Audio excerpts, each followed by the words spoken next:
How are you feeling today?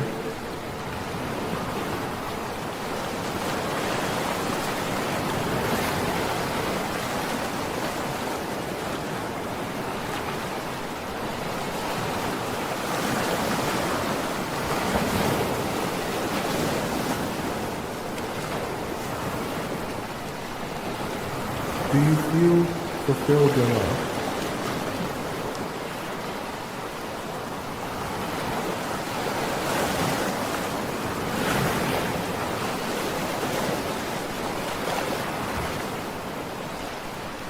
The show will begin in 4 minutes.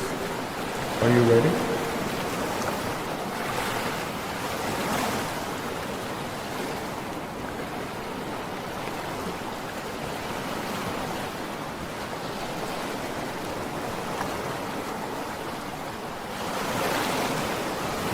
When was the last time you felt betrayed?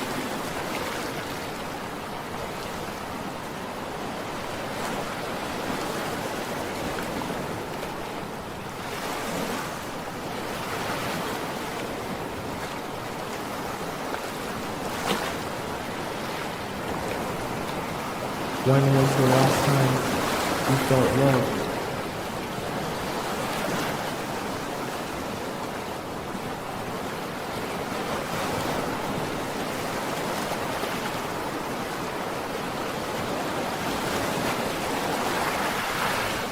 The show will begin in 3 minutes. Are you ready?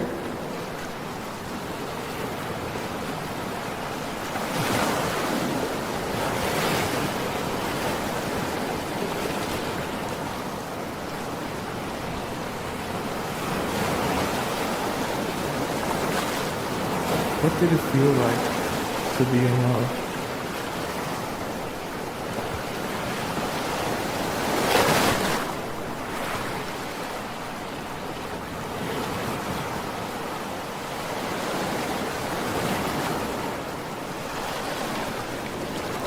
What is the most painful part of being in love?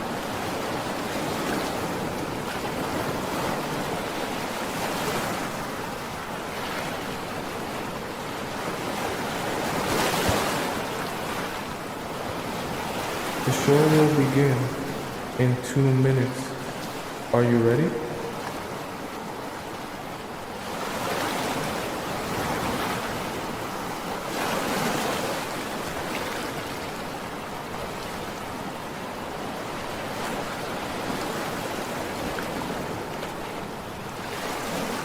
Are you ready to be transformed?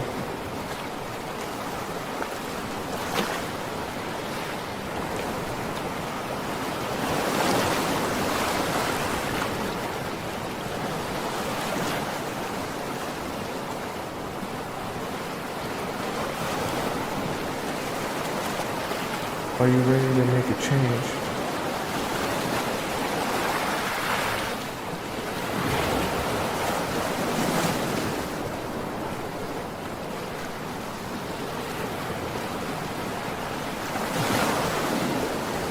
The show will begin in 1 minute.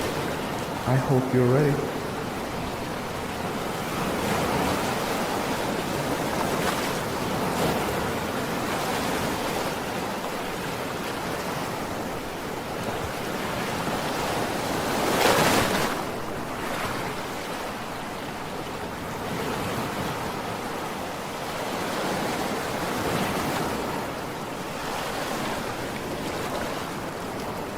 The show will begin in exactly 30 seconds. Get ready.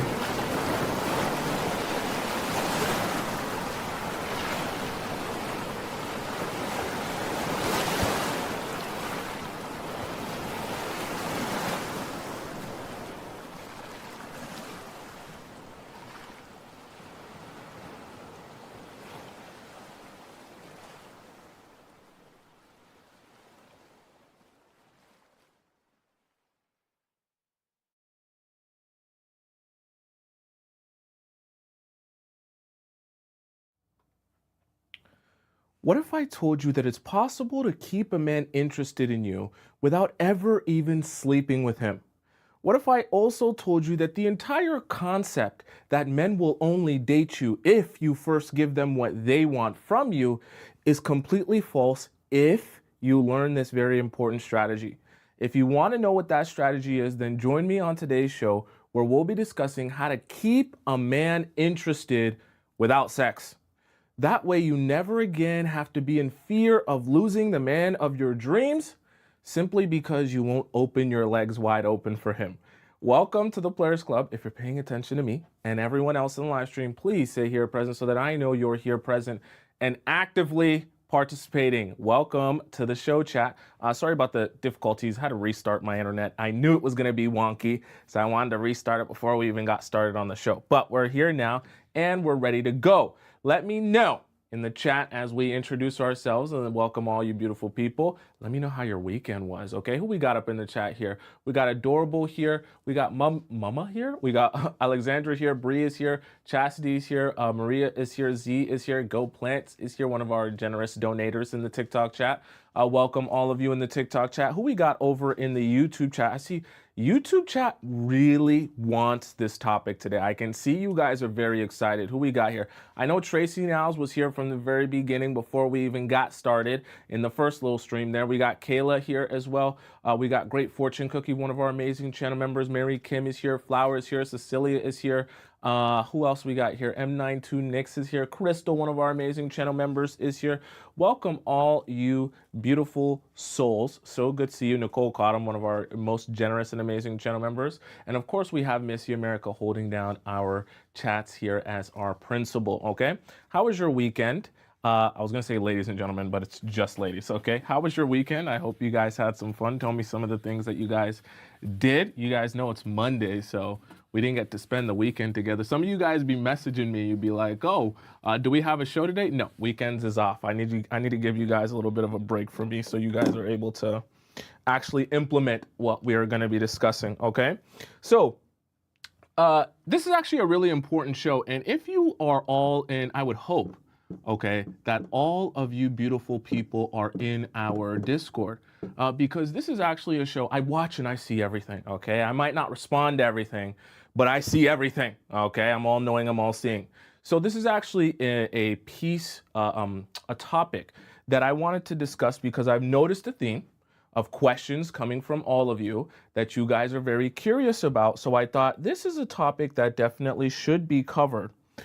Because I know how much a lot of you are struggling with this, okay? And I want us to have a conversation about this. So this is kind of shout out to you guys for being aware or asking questions, because there are no stupid questions. And the more you guys ask questions, the better it is, because then I get to see what everyone's struggling with, okay? So today's show is going to be about keeping guys interested without giving yourself to them, without sleeping with them, because this is so hard to balance if you don't know what you're doing here. So point number one, to plan out. What do I mean by plan out? Obviously, the end goal here, let's just assume, right, in a smaller, less, intense sense, you want to eventually be his girlfriend.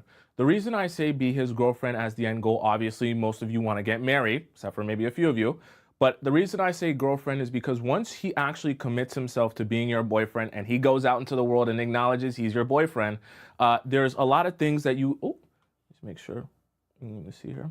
There's a lot of things that you'll be able to work with from there, okay? And the fight kind of changes after that time, all right? Someone said that the connection's bad on TikTok. It seems like the YouTube chat's not having that bad of a connection there. Let me know in the YouTube chat if you guys are all good, okay? So you're gonna end off, let's say, this timeline on girlfriend, right? And the reason that I just stated, the reason that that's gonna be the end goal here, but you're obviously gonna start off here as strangers, right? And this is gonna be the starting point of your relationship. What you wanna understand is each one of these points, right? So let's say you meet some friends at this point here, and let's say you meet fam at this point here, and I don't know, let's say you start having more sleepovers here,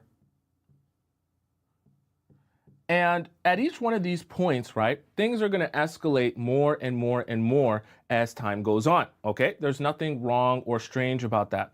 But what you want to make sure is, as things are supposed to be escalating over the course of time, that you're taking your time with this relationship and allowing it to build and escalate gradually. So what you don't want to be doing is, before you meet all of these friends or family or have any of these sleepovers, you're jumping right away to sex, okay, right, on the very first night. Because when you jump right away, right, you have kissing, you have sex, and then you also have a sleepover, right, all in this one night here, and you're doing this all over here, then what is going to happen for the remainder of this timeline, where you're supposed to be getting to know each other, where you're supposed to be spending time with each other, and you're supposed to be growing in the intensity of your relationship? There's not going to be much to do here.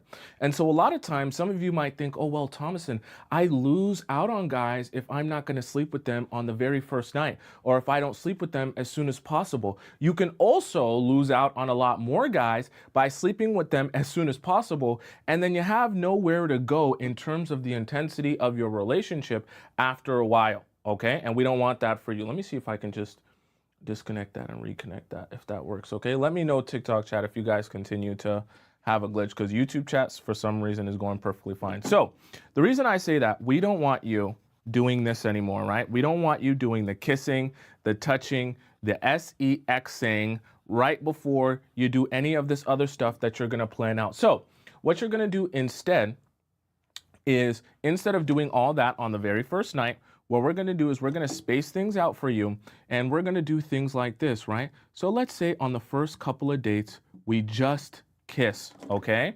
And let me draw that so you guys can see that well, okay? First night, we'll just kiss. And when I say that, I really want you to have in your mind, no matter what goes on, no matter how good the relationship is, no matter how much vibes we're sharing together, right, on this date, the most that will happen is I will kiss him, maybe on the lips, okay, right? Your mind for the very first date, until you get to a point where you say, okay, if I continue to see after 3, 4 dates that he is being consistent with me, he seems to be here for the right reasons, and we're sharing a vibe, now we can say that maybe we'll make out, right? Okay, right? And you can be saying to yourself, okay, by this point in time, if I'm still seeing some good stuff from him, I'll allow the kiss to turn into a makeout, all right? And then from there, let's say at a certain point you meet his family, you've met some of his friends, and you guys are getting closer and closer together, then you can plan out something like saying, okay, well, now we can kiss and touch.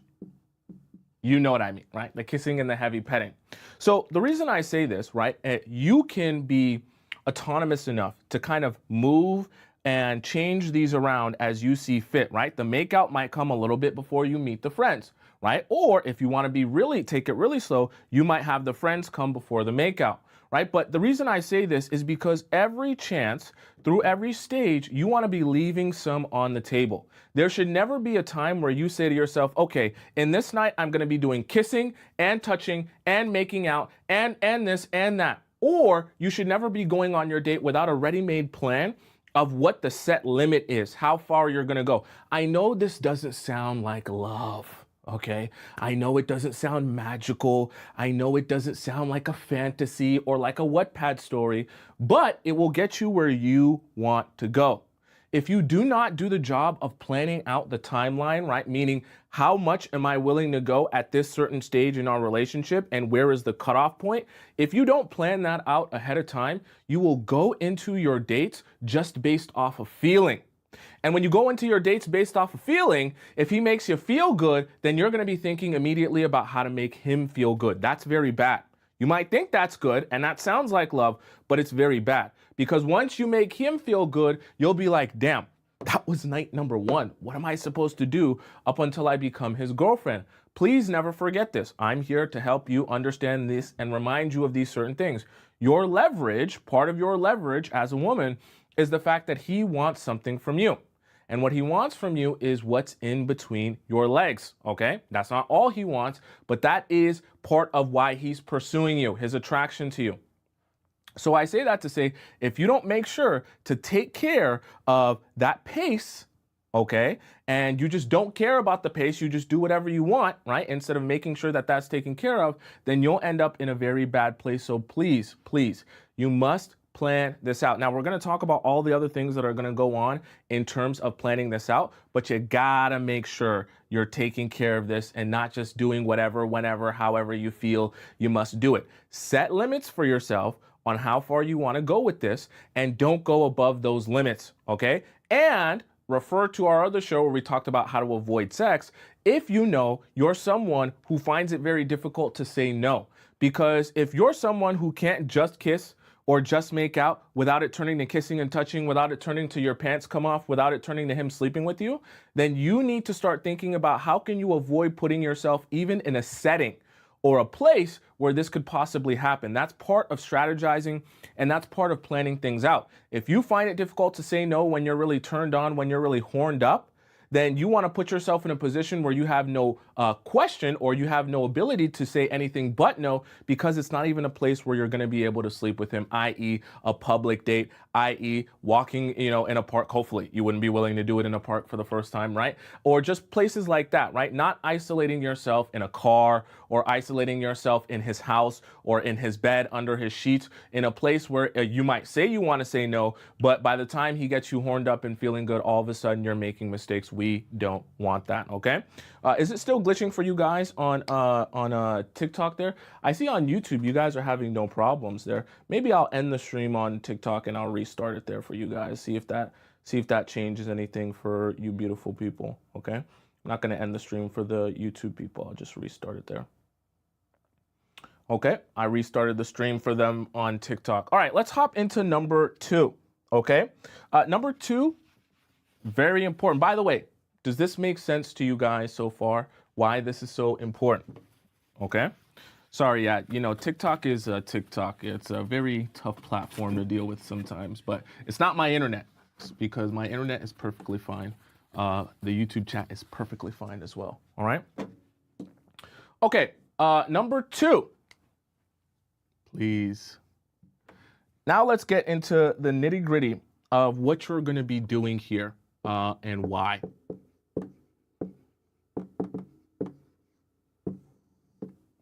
Okay. Number 2 is going to be framing, okay?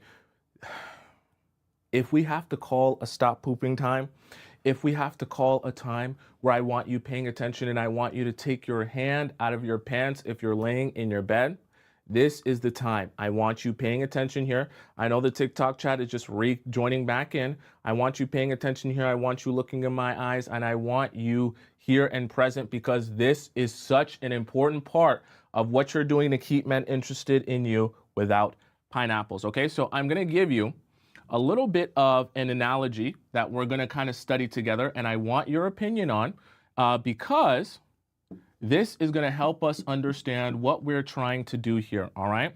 So let's imagine here. You guys know I can't draw very well, so don't be expecting anything crazy. All right. So here we have 2 sets of presents. Okay. We're just going to call them Christmas presents. Okay. So these are both Christmas gifts.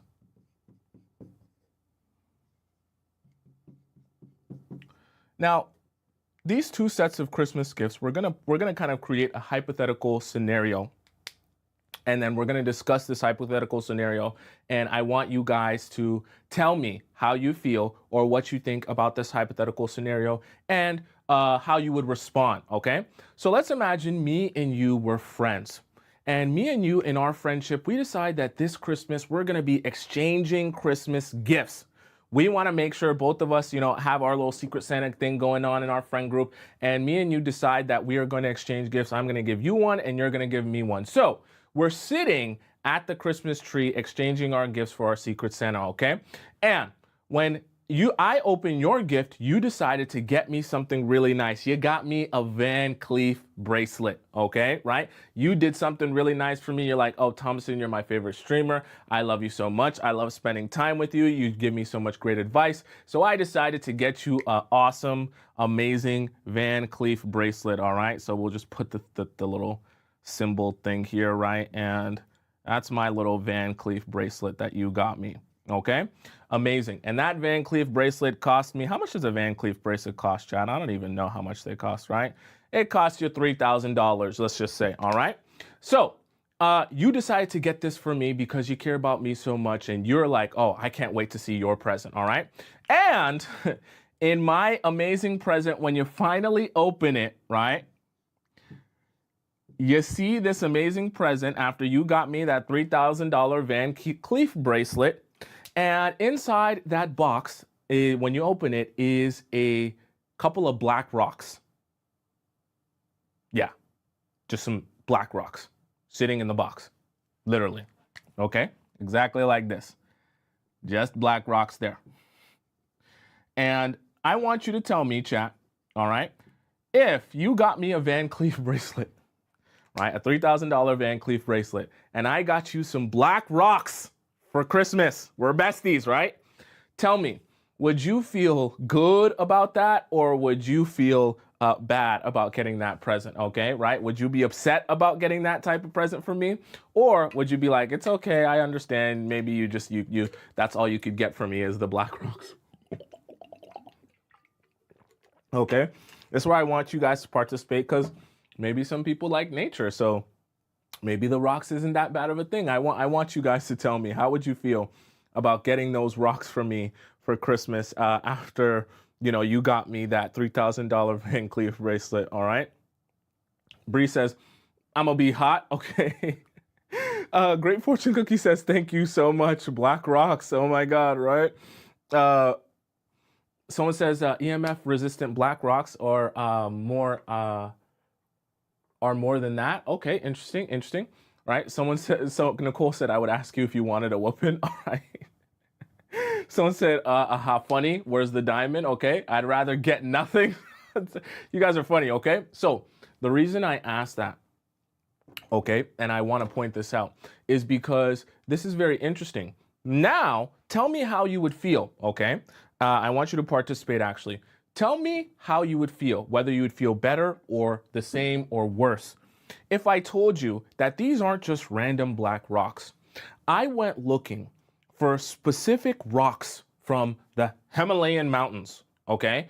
And I took a trip 5 hours away because this was the only store that had these specific rocks. And these specific rocks, what they're supposed to do is when you put them in boiling water, okay, and you heat them up, and you put them on your back, it decreases or it releases all of that muscle tension.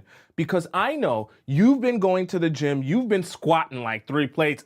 You in the gym going crazy. That's why your quads are busting out. That's why you can barely get your jeans on nowadays, because your quads, your thighs, your bum is huge now. You've been going so hard in the gym. But as you've been going hard in the gym, it's been tightening up your lower back and your muscles are kind of out of line and it's not letting you lift as much as you wanted to. So I made sure to get you these hot rocks that are only available in this one store 5 hours away that I drove to just for you, to make sure that I could get you this, that when you put this on your back, you'll have so much muscle relief, you'll be able to go even crazier in the gym. That's how much I love you. That's how much I care about you.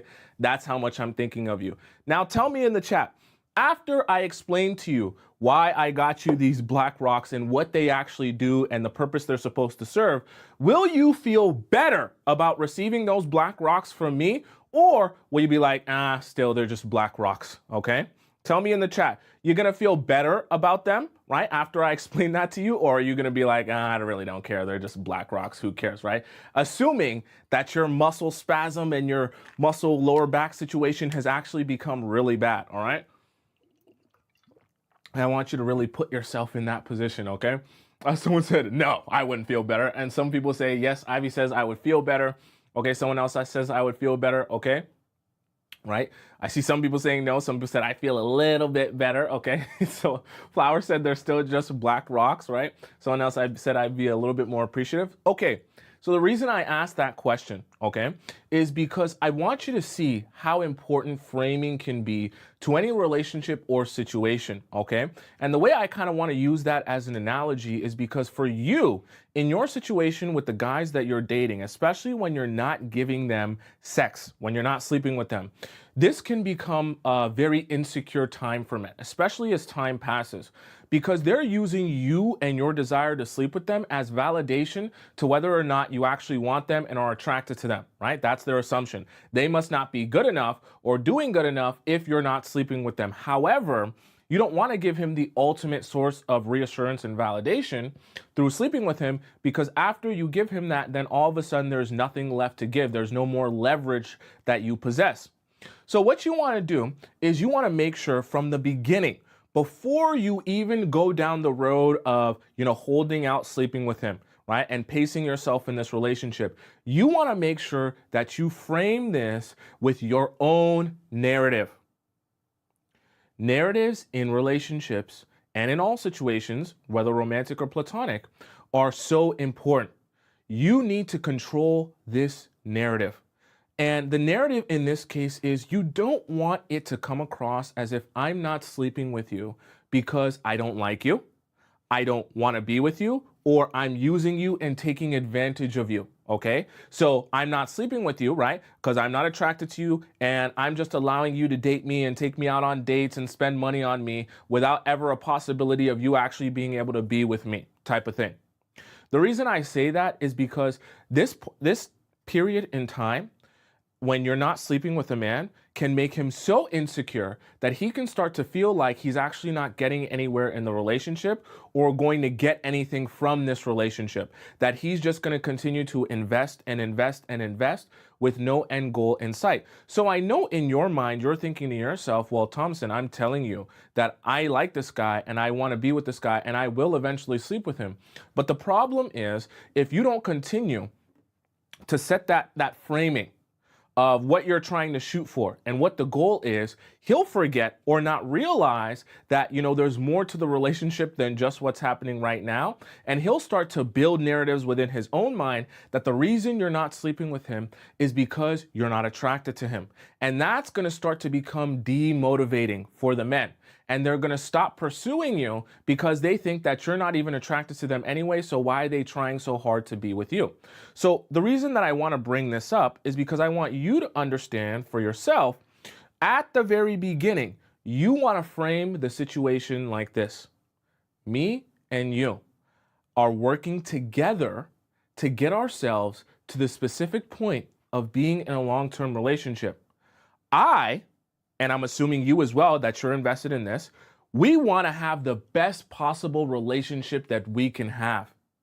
Meaning, we should be putting our efforts into the right places so that when we get to the point where we're in a long-term serious relationship, we're both happy with what we're receiving from the other person.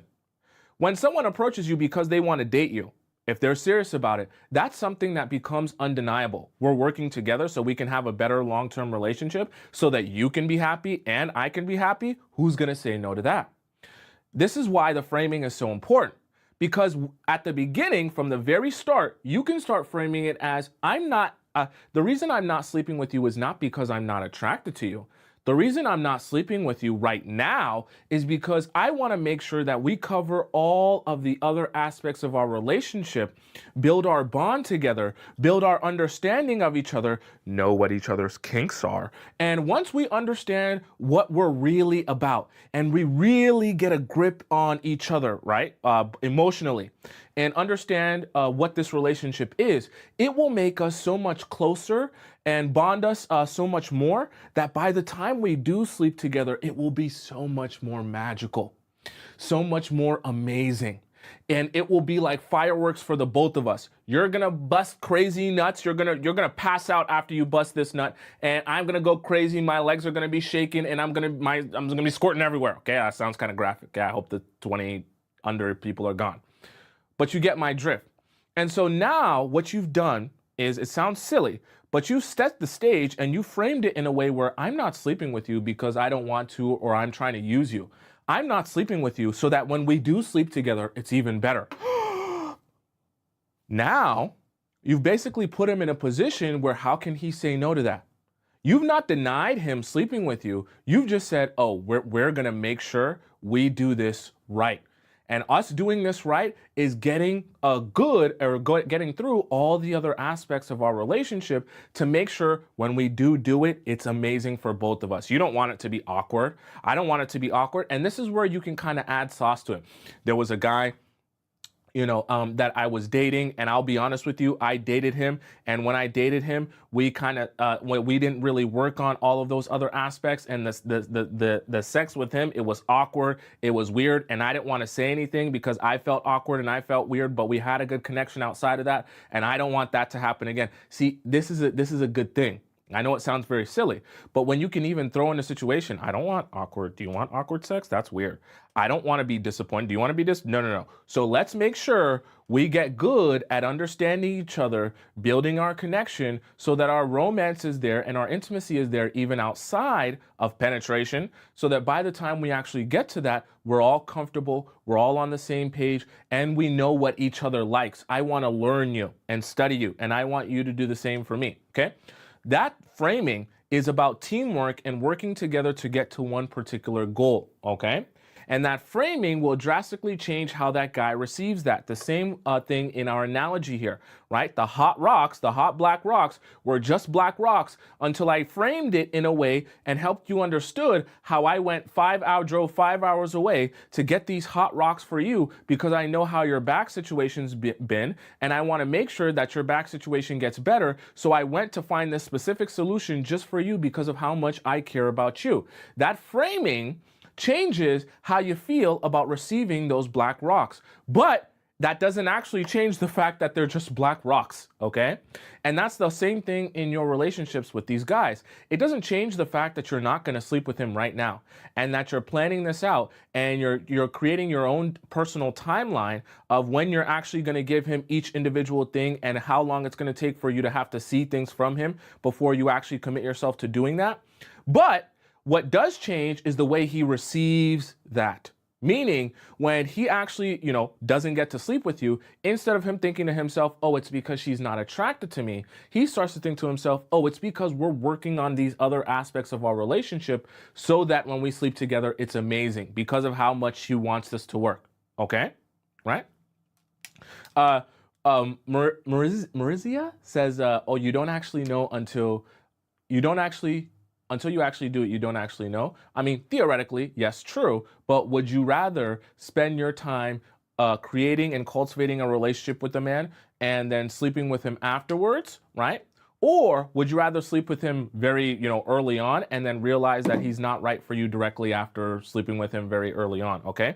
The other thing about that is if you get to know him ahead of time and you spend this time cultivating the relationship, within that time period, you could see him be inconsistent, you could see him be disrespectful, you could see other sides of him that make you realize, oh, actually, I thought you were who I was looking for, but I'm realizing you're not. And in that time period where he shows you certain things about his personality, you can then make a decision to say, I was gonna sleep with you, but now that I'm seeing more of you, I'm not gonna sleep with you. But then you get to walk away with your head held high and your dignity intact and no wasted bodies, all right? We want you to not waste your mind, body, or soul on men who aren't here for what you're here for, which is a long-term relationship. So this is why framing is really important. You're always framing things from the understanding that we're building something here. And I want us to both be successful and both be very happy, okay? You don't want to make it feel like it's you versus him. And sometimes that's exactly why I tell you guys to don't bother giving them this time frame. I don't sleep with guys until 90 days. That's going to feel very you versus him. You want to make it seem like I want us to work together to have the best sex that we possibly can. So we got to cover these other spots of our relationship, despite how much I want to sleep with you, in order for us to do that properly, okay? So let's get to number 3 here. I spend a lot of time on number 2, all right? Okay. Now, what I mean by verbal, okay, I should have actually wrote this down. What I'm actually referring to with verbal, when I'm saying verbal, I mean verbal reassurance. Okay. So we're kind of going to go through what good and bad verbal reassurance is. By the way, on TikTok, is it good? Is the stream better for you guys now, or is it still glitchy and laggy there? All right.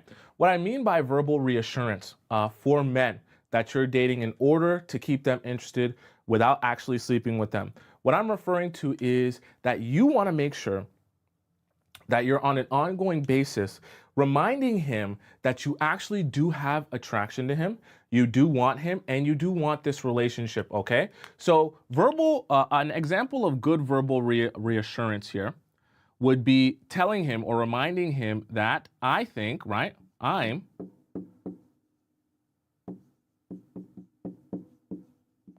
attracted to you, right? And I know that this sounds very silly, okay, right, to do. Now, you don't have to say a whole bunch of stuff and go overboard like, oh my God, you're the sexiest man on earth, right? When you see him wearing a nice outfit, when you guys go out, you can say things like, oh, I think you're handsome, right? Oh, I think you look good today, or I like your haircut, right? These are things that you can just add in there, just a little spice, just a little touch. Remember, we don't go overboard with the verbal compliments, but just a little spice to remind him that you're attracted to him, okay, right? Small compliments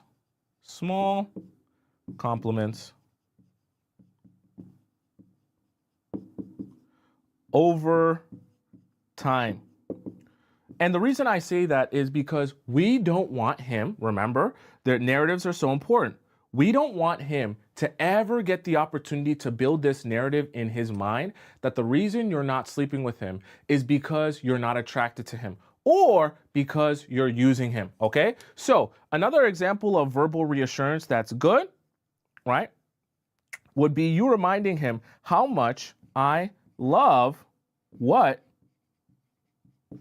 we are building, okay, right? Now, this can come in many different variations. You don't have to say exactly that, right? But on an ongoing basis, you want to verbalize how you like the progress of the relationship, how you enjoy the treatment that he's giving you, how you enjoy the feeling that he's giving you, okay? And I can even add in here, oh, wow, I want to add this here, and I want to make sure you guys can see this, right? I want to add in here something very important, right? Really, really interesting.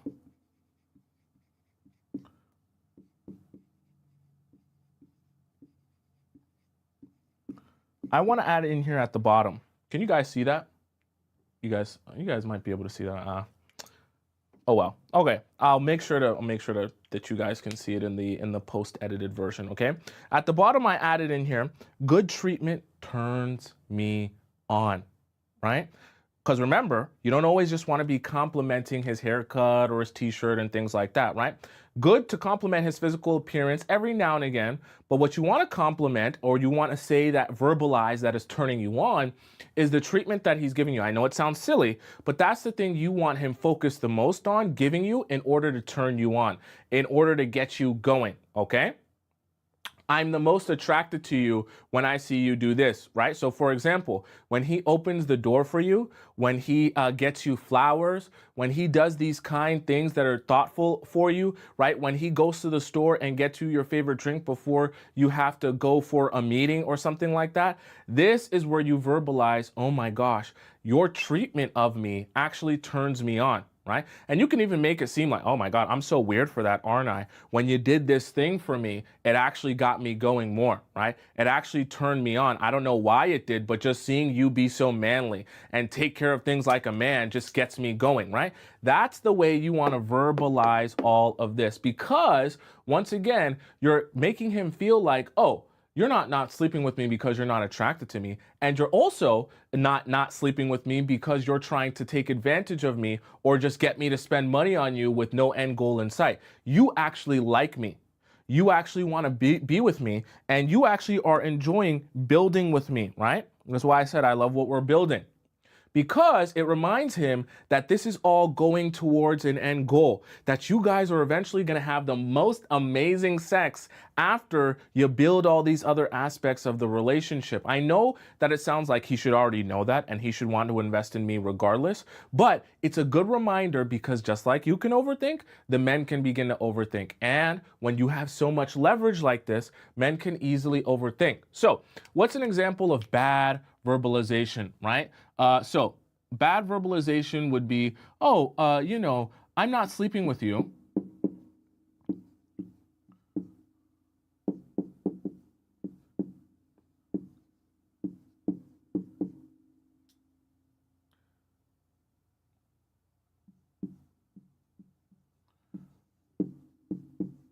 Right? So I know this sounds very silly, but bad verbalization, right, would be I'm not sleeping with you because of my rules. Because this is going to make it feel like it's you versus him. It's also going to make him feel like this is more transactional. Okay. I know I'm teaching you guys strategy, so it actually does feel a very transactional, but you have to understand with the men, you don't want it to make it seem like, hey, I'm holding out here because I want to keep my leverage while I scope out what you're doing or what you're choosing not to do, because that's going to determine whether or not I give myself to you. These rules and regulations will start to make guys resent you and feel like they're getting used by you, okay? I know you're not purposely trying to do that, but remember, narratives are so important and framing is so important. You never want to make a guy feel like as you're holding out or not giving him sex, that it's because you're trying to like make sure or protect yourself or use some sort of rule that you heard from someone else, okay? Right? We want to make it seem like, oh, I do like you and I want to build this and I want us to both be on the same page about this, okay? So I could even add here, right? It's not you versus him, okay? It's not your rule of 90 days before you sleep with someone versus him. It's not some sort of arbitrary thing that you heard some content creator talk about like me or anyone else that when you heard them say this, you're like, okay, yeah, I won't do this because my favorite content creator said not to do it. So that's why I'm giving you this rule. No. That's not going to work. And that's not the framing that you want. That's not the verbalization that you want. Okay. Right. What you also don't want to make the mistake of doing, right, is saying, right, is continuing to do this, because this can be a mistake that you can make when you're holding out, is saying next time, okay? See, this can become a bit frustrating to guys that you're dating. Because if you start making it seem like, oh, next time we'll sleep together, just not this time. Next time we'll do the thing, just not this time. They're going to start to look forward to the possibility of actually being able to do the thing. And so what will happen is after a period of time, when they're not able to actually do the thing with you, they're going to start thinking to themselves, oh, you're just lying to me, okay? You're just holding out here, right? You're just kind of pretending so that eventually I'll just continue to have hope and I won't realize what's actually going on here. Okay, we don't want that for you. So you can't be promising guys over and over again that this is coming next time. This is just about to happen. Don't worry, it'll be the next time that we hang out. One, it sends the wrong message to men. And number two, it frustrates them. Okay, and you don't want to frustrate the guy that you're actively dating, right? You don't want to, that's also going to put you in a position where it becomes you versus him. Remember, the framing is we're working together to have a much better relationship. And as we work together to have a much better relationship, we both benefit from that. It is not you versus him. It is not some arbitrary rule you have versus him. Okay. The other thing here that you don't want to make sure that you want to make sure that you don't do is, let's say,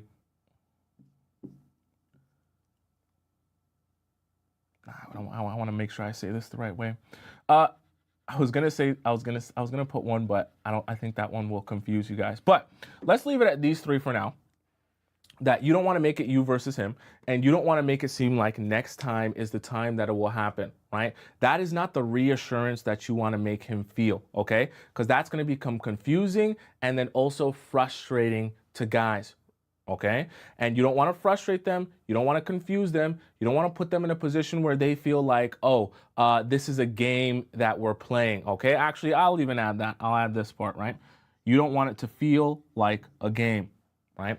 You want it to feel like teamwork to get somewhere. Oh, that's what I was even going to say aside from my other point, right? You also don't want to verbalize yourself in a way that you start to make yourself come across as if you're unsure about your decision, okay? So when you're verbalizing yourself about how you feel or why you're choosing to do this and not sleep with him right away, you don't want to make it seem like, oh, I'm not sleeping with you, but sometimes I feel like sleeping with you. But sometimes I feel like I'm not sure if this is the right decision. But sometimes, I just, maybe one day I'll break, or maybe last night I was really into it. I don't know, right? We don't want your verbalization, right, of you trying to reassure him by trying to make him feel like you're going to break any moment. That becomes very confusing to men, and you're not sending them the right message. We want to make you seem like you're sure of what you want, and you're sure of how you guys are best going to get there by working together and building the other aspects of your relationship. And despite your attraction to him, you know that the best version of your relationship will come when you guys work together and build this up together. You're not going to present yourself as being unsure of this decision, okay? That's not going to send the right message, okay? You're also not boosting his ego or making things any better by making yourself seem unsure. That just sounds like a tease situation where you're teasing him and you're not sure about what you want, and you don't know how you're going to present yourself, and you don't know what you want to do or what you don't want to do. That doesn't work, okay? You set the boundary, but you only set the boundary from the standpoint of me and you are working as a team. Am I making sense to you guys so far, right? Right? We don't want guys to feel like you don't like them and don't want them, so you're going to verbalize that. Now, we obviously talked about the verbal, okay? So we're going to hop into our next point, which, if this one was about verbal, then I'm sure you can anticipate number four, sorry, is going to be, I just leave all this up here. Number four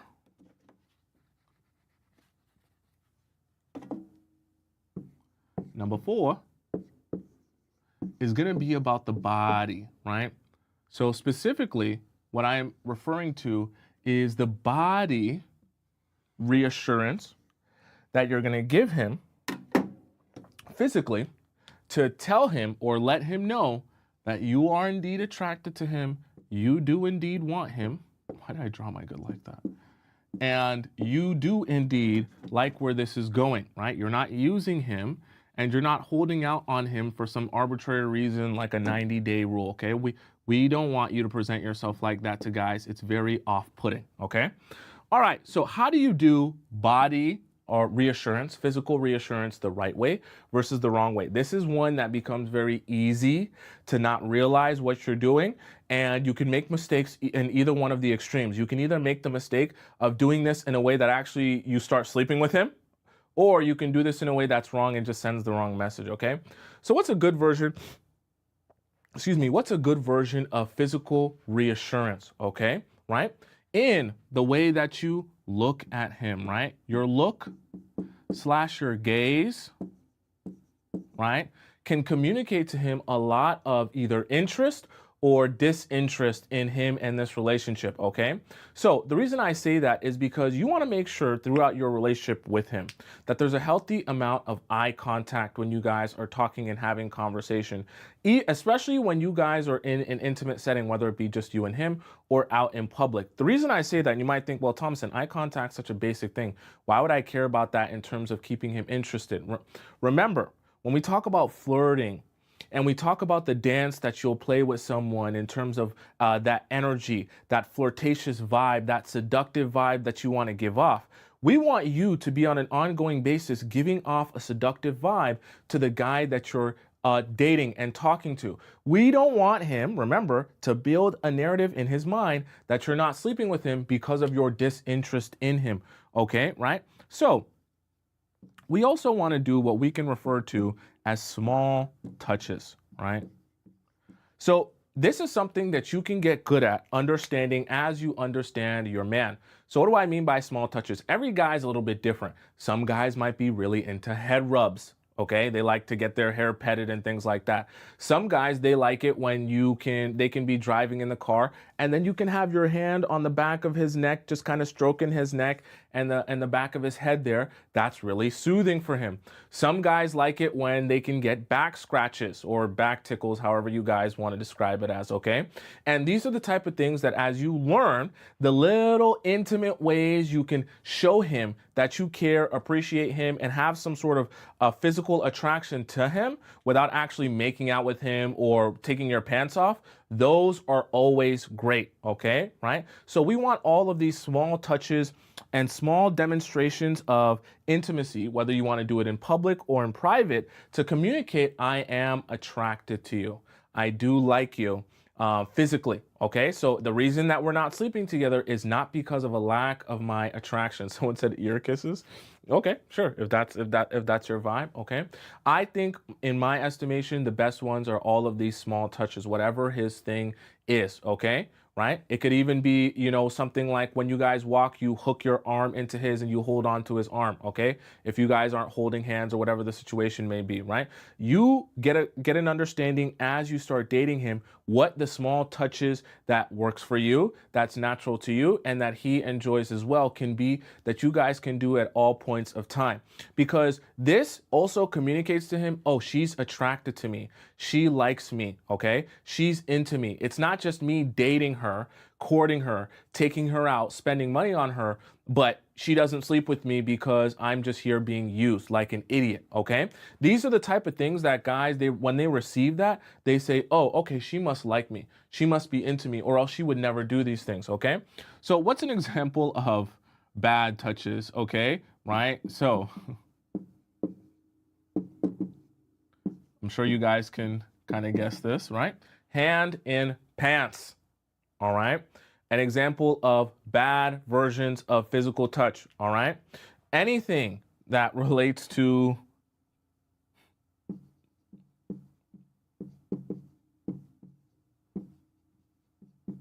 okay? Aside from his own lips, your mouth on anything is a bad communication of that, all right? Whether you're sucking his fingers, sucking his thing, or eating his whatever. You get my point, all right? That is not the communication of physical reassurance that we want you giving to those men. Okay. I know it sounds silly, but I have to point that out because sometimes when you're thinking to yourself, okay, how am I going to make him know that I want him, that I'm attracted to him without sleeping with him? The first thing you start thinking of is putting your mouth on things, hand in your pants. You're not opening your legs for any reason. All right. Now, please, we're just gonna put this all here because this is actually really important. Please, please, please. Why am I drawing my G like that? Please, no gateway drugs. And I'm not actually talking about drugs. I'm talking about the gateway things to sex, okay? So if you're taking off your pants and you're opening your legs and he's burying his head inside of your legs and you're thinking, oh, this is great. We can do stuff without actually sleeping together, wrong. You're sending the wrong message and you're only actually going to make the situation worse because now you're getting so close to it that you're going to begin frustrating him every time you say no to him, okay? And also, you're going to be putting yourself in temptation alley because every time that he does this, if he ever does this really well, any of these gateway drugs, we'll call them really well, you're going to be in a position where you're going to say, well, damn, I didn't know you was able to eat it like that. Maybe I'll reconsider you putting the tip in. And trust me, when you're in the moment and you allow these gateway drugs to start rolling, you'll start losing your mind, okay? And you'll start all the stuff that we talked about in the Players Club about do this and do that and self-respect. All of that will start going out the window because your mind will be filled with so many dirty, nasty thoughts. And I don't want that for you because by the time you make that mistake, it's already over. Okay? So please, let's keep it to touches that would be appropriate for a public setting. Okay? That still feel intimate, that still can communicate I'm attracted to you and I like your vibe and I'm happy to be here without ever communicating that, hey, I'm ready to sleep with you. Because when you communicate it like that and you're not actually ready to sleep with him, he's going to be really confused. He's also going to be really frustrated because he's going to start feeling like there's some sort of game here where you're receiving. Okay, this is actually becomes especially bad when you're receiving things and then he's feeling like, well, I ate you out and we didn't sleep together. Well, I fingered you and we didn't sleep together. Now it's starting to feel like you're doing something on purpose and it's you versus him, right? Or you have some sort of rule and you're playing with him, right? Or you're using him or taking advantage of him. That sends the wrong message. Remember our framing at the very beginning? Our framing is that me and you are working together to build our understanding of each other.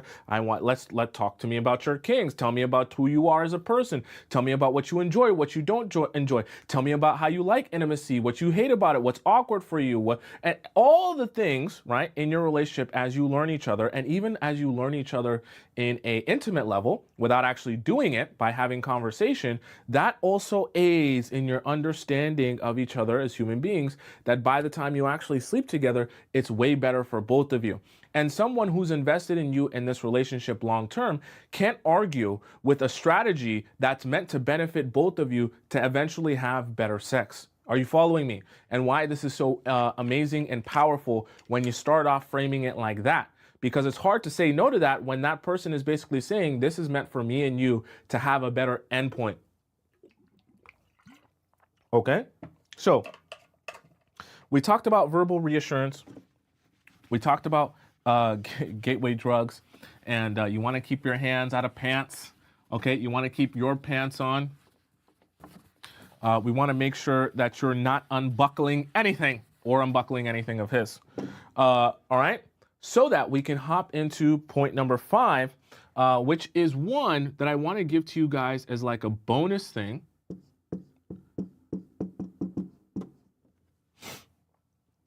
Right? Let me even put it here for all of us.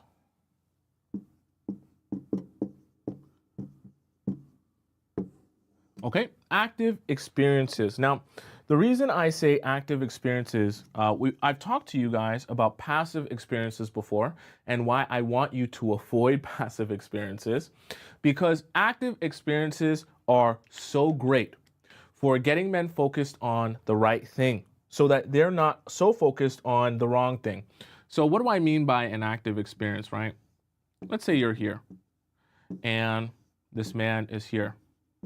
And let's say the two of you are doing something very interesting today. You're on a boat. I can't draw boats, chat. Whatever. I'm not even gonna try. I'm just gonna draw some fishies, okay? These are some fishies here. You like my fishies? Okay, these are some big fishies. These look more like sharks.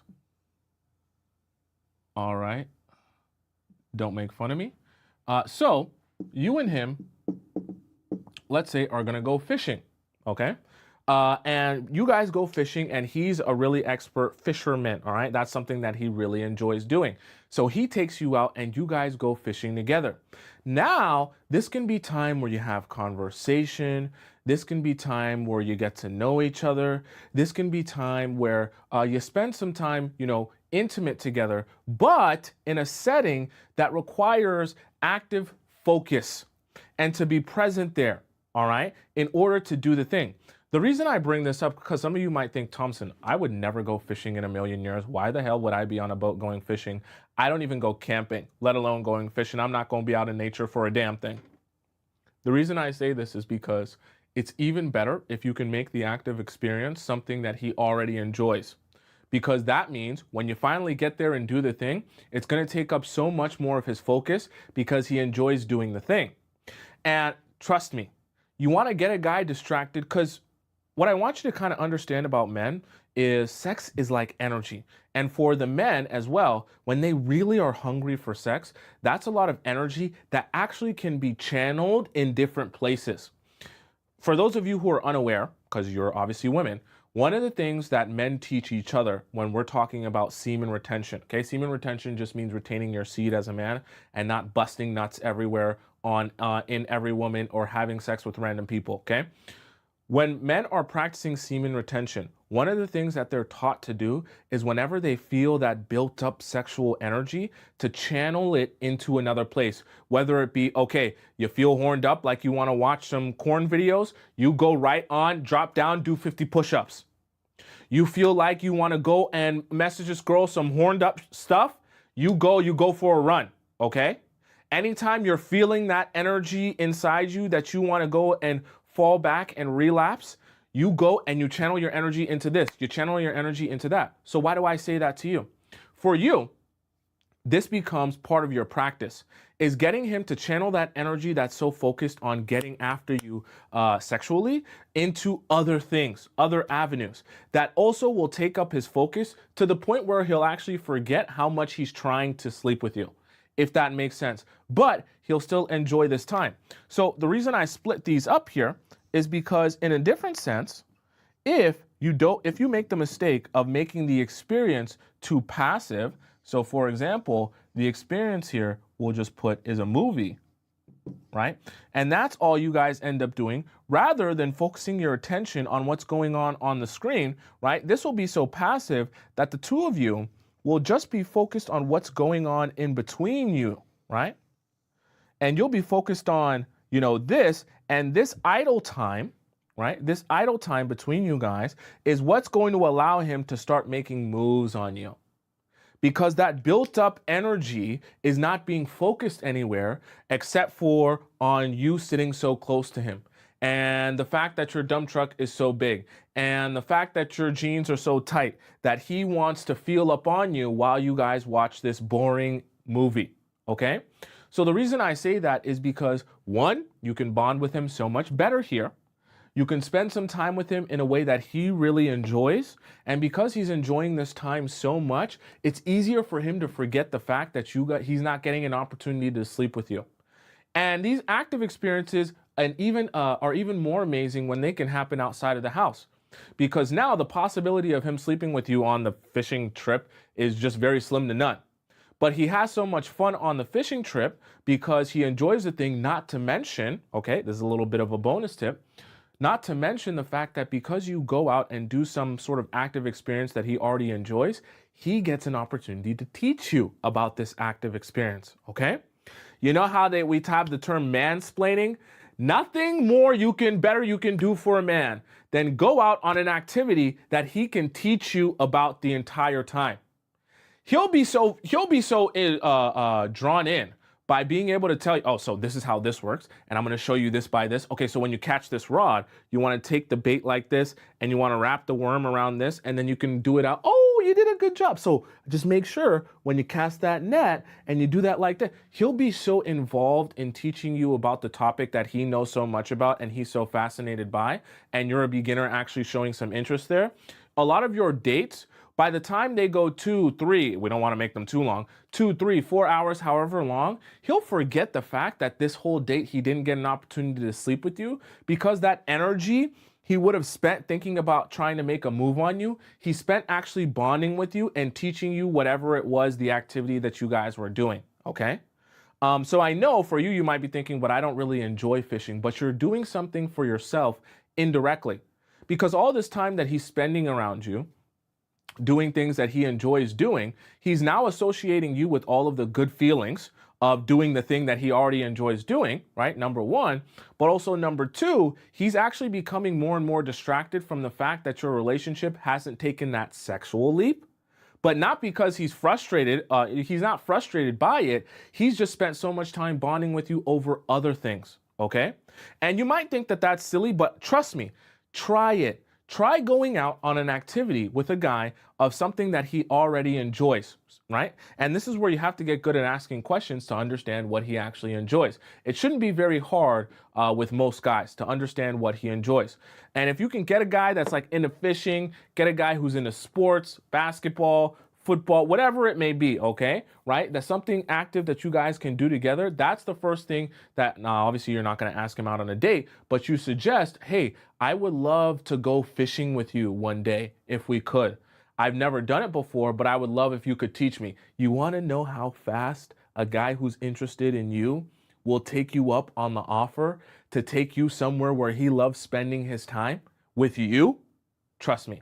You don't have to beg very much for a guy who likes you already to take you somewhere where he enjoys spending a lot of his time, okay? And teach you about that thing. So it's a top golf and gambling, whatever it may be, all right? Right? One of the ways to a man's heart is to spend time with him in the places he already enjoys spending time. Doesn't mean you have to turn into one of his bros. You can actually go in as a novice and allow him to teach you what he knows about that topic or about that area of expertise that he enjoys doing, okay?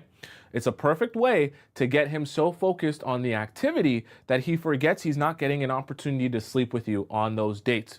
And what we want to do is we don't want that to be the focus of the relationship at that how many days are passing that he's not going to be able to sleep with you. That's not where we want the focus to be.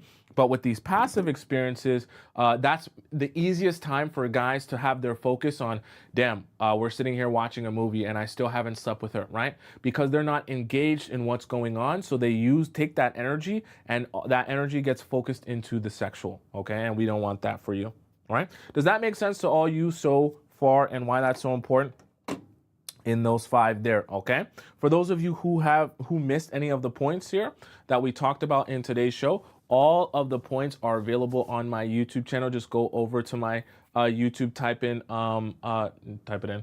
For those of you who are on TikTok, just go over to my YouTube. It's right above my head on the top right corner of the screen. Tomisin Atobatele, go into my YouTube and then you can rewatch it there because I'm live on YouTube at the same time as I'm live on TikTok here, all right? I'm live in both places. So for those of you that missed any of the points, just go on my YouTube and you can rewatch them there. Now, do you guys have any questions about these 5? All right, let me go up to one of our super chats here. I think that came from Great Fortune Cookie. Great Fortune Cookie donates 50, I don't know what that currency is, but 50 of that currency. She says, with framing, I'm basically implying that I'm dating him because I want to marry him, right? Is that not a pretty scary thing to tell him early on? Well, okay, so you don't have to say, oh, we're dating to marry each other. The framing that I'm discussing is you're saying, oh, we're dating each other and I want us to have the best quality relationship that we can have. You don't have to mention getting married.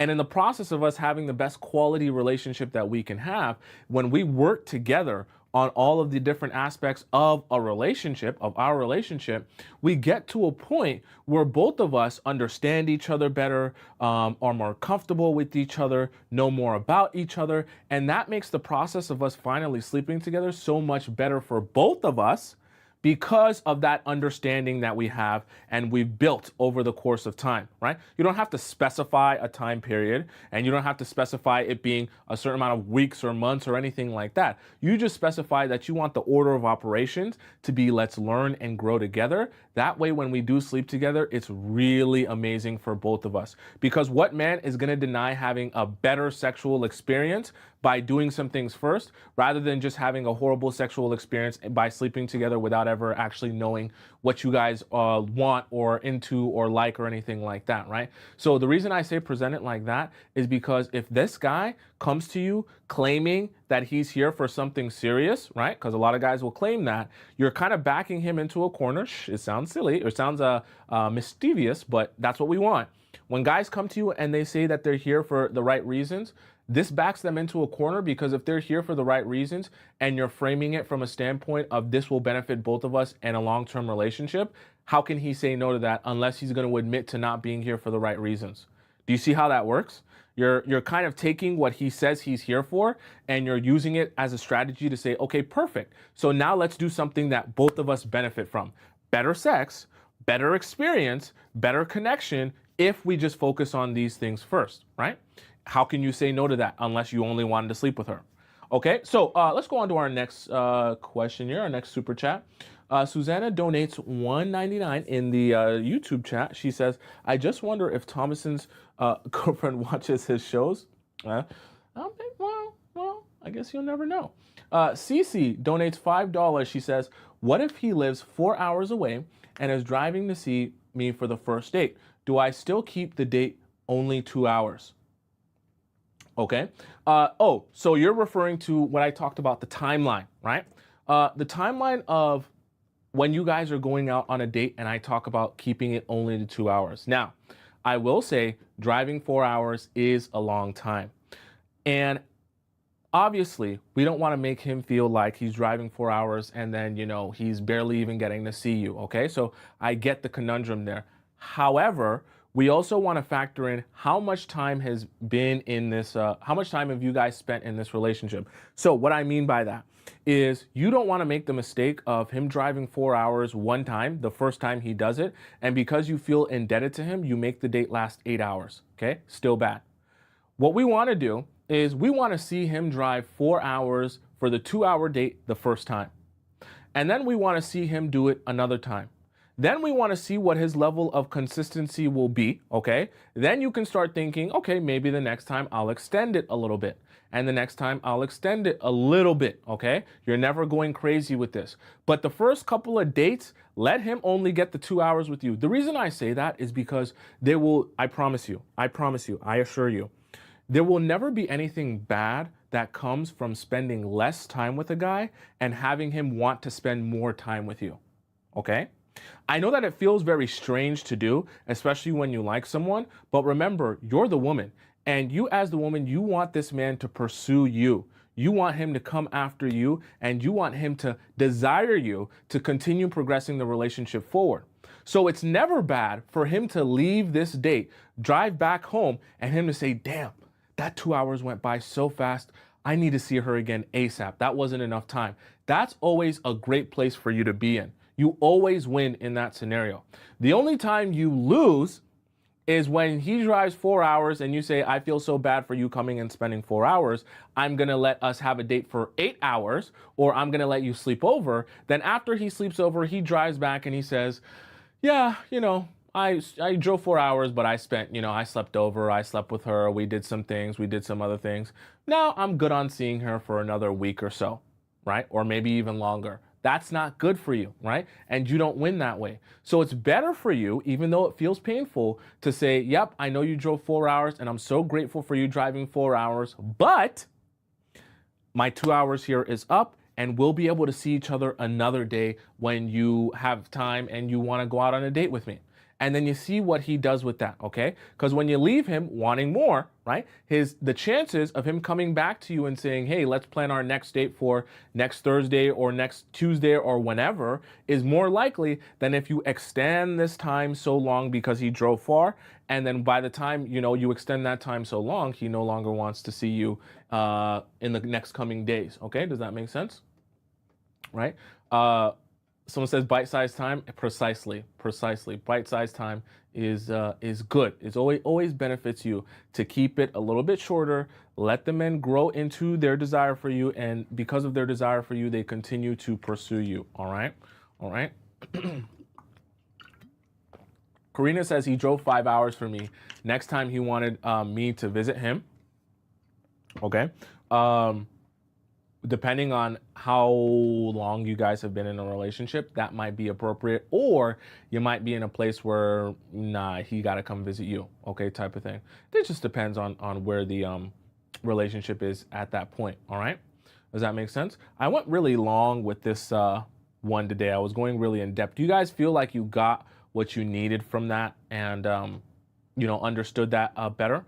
Someone says you shouldn't really be with them if you're never going to see them, to be with them in person. I personally agree. I'm not a fan of pen pal situations, and I never advise any of you to do these silly pen pal situations.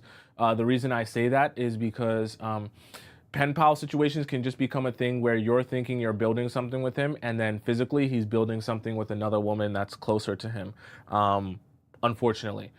And you can just get caught in a loop very easily of calling and texting someone that you never see, and then that guy doesn't even have intention of seeing you. He never talks about it and never actually goes through with it. He just chats about the possibility of buying an Airbnb and you guys sleeping in the same bed together one day, okay? Someone says, I'm stuck on my 2-day pen pal situation from August. Very, very, very, very tragic and very silly. We don't want that. By the way, chat, excuse me. Hope you guys didn't hear that on the mic. Also, if you have a personal question for me, you have a situation that you want advice in or help with, you can all go to the link in my bio on TikTok or the link in my description on YouTube. You can ask me your personal question, and I will advise you on how to go about it or what I think from a guy's perspective, right? It could even just be you wondering, why did he act like this or respond like this? I'll advise you whatever the situation is. That link is available in my TikTok bio, also in my description. Just click where it says private relationship advice, and then you can send in your question via text, type as much as you want. I respond to you via a voice message, and I send that back to your email, and no one else sees it, just me and you. There, I'm all caught up on my private messages now, so if you send me one, it'll only take me a couple of days to respond, all right? Let's hop into our next segment of the day. Our next segment is our React segment of the day. Our React segment is where I react to TikTok videos that you guys have sent to me about love, life, and relationships around the world. And we have conversation about all of them, okay? So we're gonna hop into that momentarily. By the way, if you also wanna ask me a question, we're gonna have our Discord time at the end of the show. And our last segment, and our Discord time is where I answer all your relationship advice questions, but instead of it being private, these ones are live on the show. So you can send in your Discord question now by going to the link in my bio on TikTok or the link in my description on YouTube. Drop your question into our Discord. And you'll see the Discord available to you there in that link there, okay? Nicole says, we didn't get enough beautiful pictures such as a boat, but awesome info today. Thank you, Tomisin. Thank you, Nicole, for the donation. Yeah, I was gonna draw a boat, and then I realized my boat is gonna make the whole analogy way more confusing, and I didn't wanna confuse any of you about the analogy there, all right? So let's hop into our React segment. Spam up your headphone emojis, spam up your baby oil emojis, spam up your camcorder emojis, and we're gonna hop into this. I'm gonna clean up here. While I clean up, Stefan is gonna speak to you all about what is the topic for his say. When you finally give a man a chance, you gotta ask yourself these questions, and that's gonna happen during the intermission, and then I'll be back with you guys momentarily. Okay, so one of the big questions I want you to ask yourself when you decide to give a certain man a chance is, are you overlooking a lack of attraction?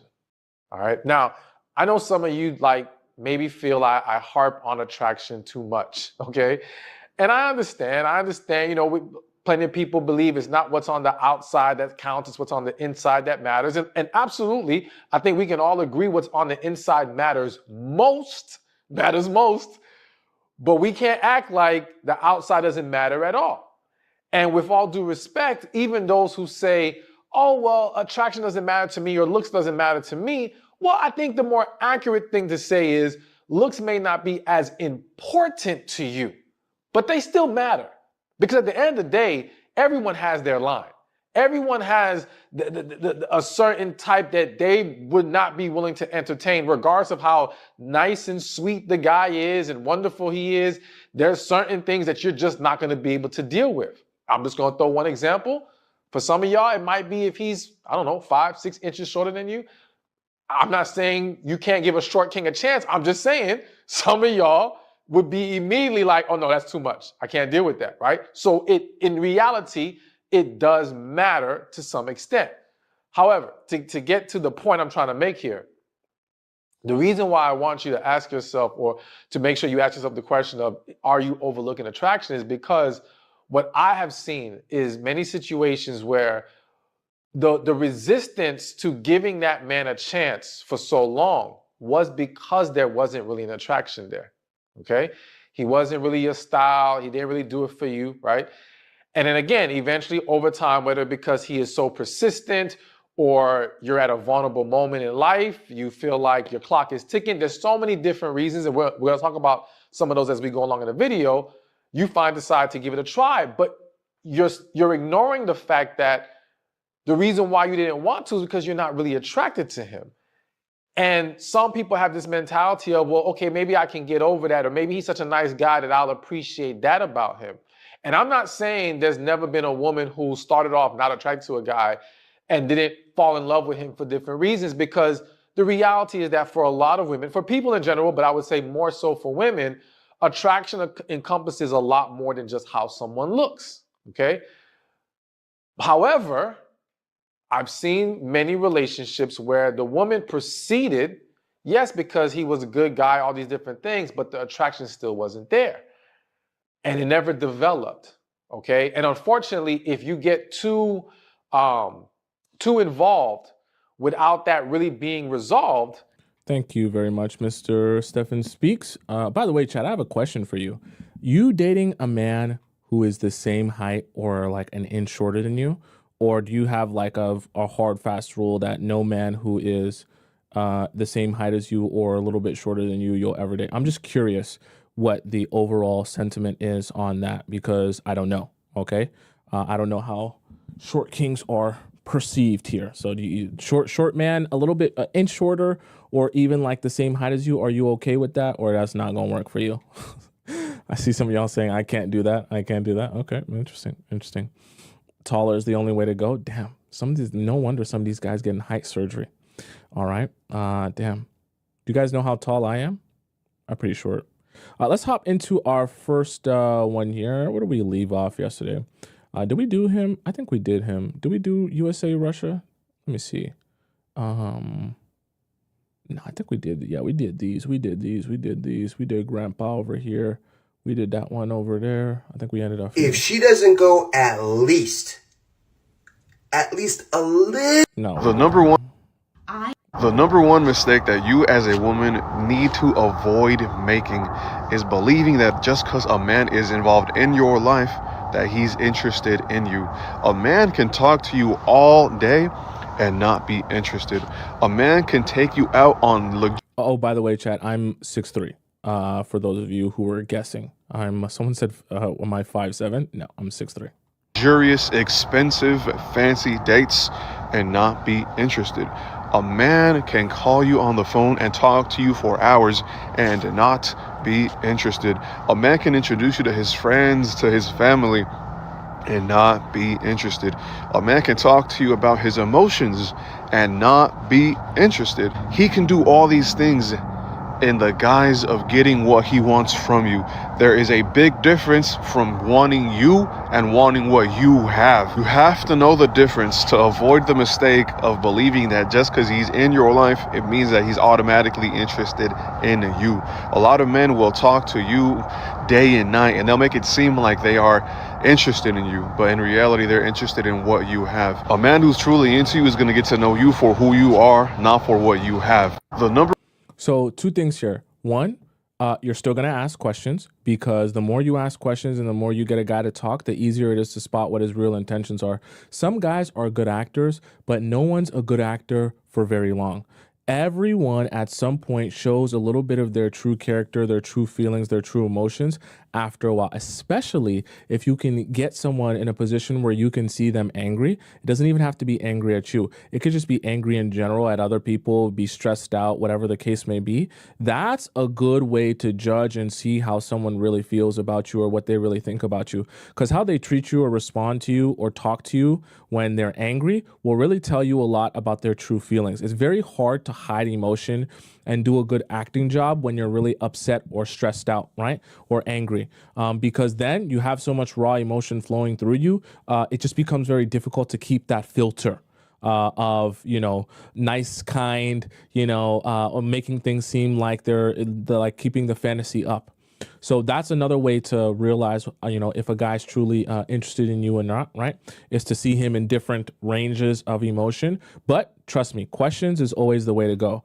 Don't get so nervous that you think, oh, well, maybe I can ask him one magical thing that will reveal to him if he's really interested. It doesn't work like that. It's over the course of time, and you're going to use multiple pieces of information to gather and gauge whether he's interested or not just, one simple conversation. I am Russian woman, and suddenly everybody love Russian man because he takes responsibility. And let me give you my perspective. Oh, I think she's referring to, that video that we watched not too long ago where it was USA men versus American men and all the USA men versus Russian men. And all the Russian men said, oh, I would take care of their wife. Right. So then you might have been thinking, oh, well, the Russian men are so much better than American men. So let's see what she says as a Russian woman. On that, yes, Russian man pays in a relationship. I've never heard about 50-50 or like paying on a date until I came to America, which was shocking. It was like nonsense for me, yeah? You know why it is the way it is? It is because of our government. So if you hate on the Russian government but would love yourself a man with a Russian mentality, you are lying to yourself. Our government protects traditional values, traditional families. It even says in our constitution. So what does it mean? It means that men are getting paid more than women. Feminism? No, haven't heard in Russia. Also, our government pays women to give birth. If you give birth to a first child, you get paid $6,000. For a second child... Chat, if any of you are Russian, is this true? I don't know. I don't even know if there's any Russian. This is a true thing? You get paid $10,000. And it's pretty big chunk of money for America. Imagine for Russia. That's why lots of families are able to afford to buy apartments, houses after having a child. Plus maternity leave in Russia is 3 years. 3 years, not 3 months. And government pays you all 3 years. First year and a half, they pay you full salary, and another year and a half, they pay you 50%. But if you decide to go back to work, that's okay, because our child care is free as well. Guess what? Our health care is free. So if you need a prenatal care, you got pregnant, that's okay. You don't have to find a job just to pay for your prenatal care. But on the other note, because of our traditional family protection, we don't have women rights. Lots of women are abused in a relationship because we simply don't have any laws protecting women. No laws punishing a man. So if you even call a police for domestic abuse, they usually don't come because everything's supposed to be resolved inside of a family, and a man's supposed to take care of his responsibility. Yeah. So if you manage to find yourself a decent Russian man who pays, who doesn't have any issues, you are lucky, but it's not always a case. I am Russian. So what do we learn from this chat? Okay. What do we gain from this information? What we gain is the understanding that men are the same everywhere, right? What does that really mean? When we probably watch the video of how the Russian men are saying, hey, I don't do 50-50, I take care of my woman. A lot of you probably thinking, well, Russian men are so much more better than all the American men. I want me a Russian man. That's the trap that will set you down a spiral of having horrible relationships. Not because you're thinking to yourself, oh, well, that sounds good. I would want a relationship that's not 50-50, right? But the idea that, oh, my perfect man is Russian or Nigerian or Jamaican, right? The guys in my area, I can't make it work with them because they don't know what they want. They don't know what they're about. All of them are trash. But my perfect man is somewhere across the world, across the country. And once I get to that country, that's where I'm going to find the most amazing men. And I won't have to worry about anything. I won't have to watch Tomisin's show. I won't have to strategize about anything. I won't have to learn how to present myself or analyze men in relationships to date, because it'll just come easy when I go and date these other men in other countries. It doesn't work like that. If you want real, long-lasting love and a good relationship, you're going to have to strategize and learn and grow in your ability to analyze and observe men and date with intention, and also spot out guys who are just, bad guys that aren't what you're looking for. Because there are good guys everywhere. There are also bad guys everywhere. If you don't understand how to differentiate between the two, doesn't matter if you're in Russia, USA, if you're in Nigeria, if you're in Jamaica, if you're in Guatemala, wherever you are, you're going to need that skill set. Okay. So don't be convinced that your perfect man is, staying in Russia because you hear a couple things about Russia. Because I've seen some of you say, even in the chat just now, wow, Russia sounds really good. Then when she describes some more things about Russia, you're like, actually, never mind. If I was going to love bomb you, here's how I would do it. Step one, I need to be part of your routine. So that means good morning and good night texts right away. That also means every time that you go to work, I'm saying have a good shift. When you get off work, I'm saying I hope you had a good shift. How was work? Step two, everything that you want out of life, I wanted more and before you. Really want to live in Montana. Baby doll, you'd look so beautiful riding a horse across a ranch in Montana. How many pot-bellied pigs do you want? 2? I was thinking 4. Is that okay? It doesn't matter what I want. I've just become a mirror for your own desires. Anytime you took 1 step toward me, I would take 5 towards you. Hey, I was thinking that like maybe we could hang out for dinner this Friday. Oh, actually, I was thinking we could go out of town. You want to go? I can make the reservation to go to Gatlinburg right now. Once the hooks are in, I'm free to shape and isolate you. Baby, I'm not sure that your relationship with your friends is really healthy. You spend every Saturday morning at brunch with them, and I really feel like you need to be focused more on our relationship. Sweetheart, nobody understands you like I do, which is why I'm asking you to quit your job so that you can go with me to California. What do you mean you don't want to go to California? Don't you see all the nice things I've done for you? Don't you see how I've given up so much of my life for you? And you can't do this one small thing for me? It's like you don't even love me. If I was... I actually would take this a step further. If I was actually putting my 2 cents in what would be best here.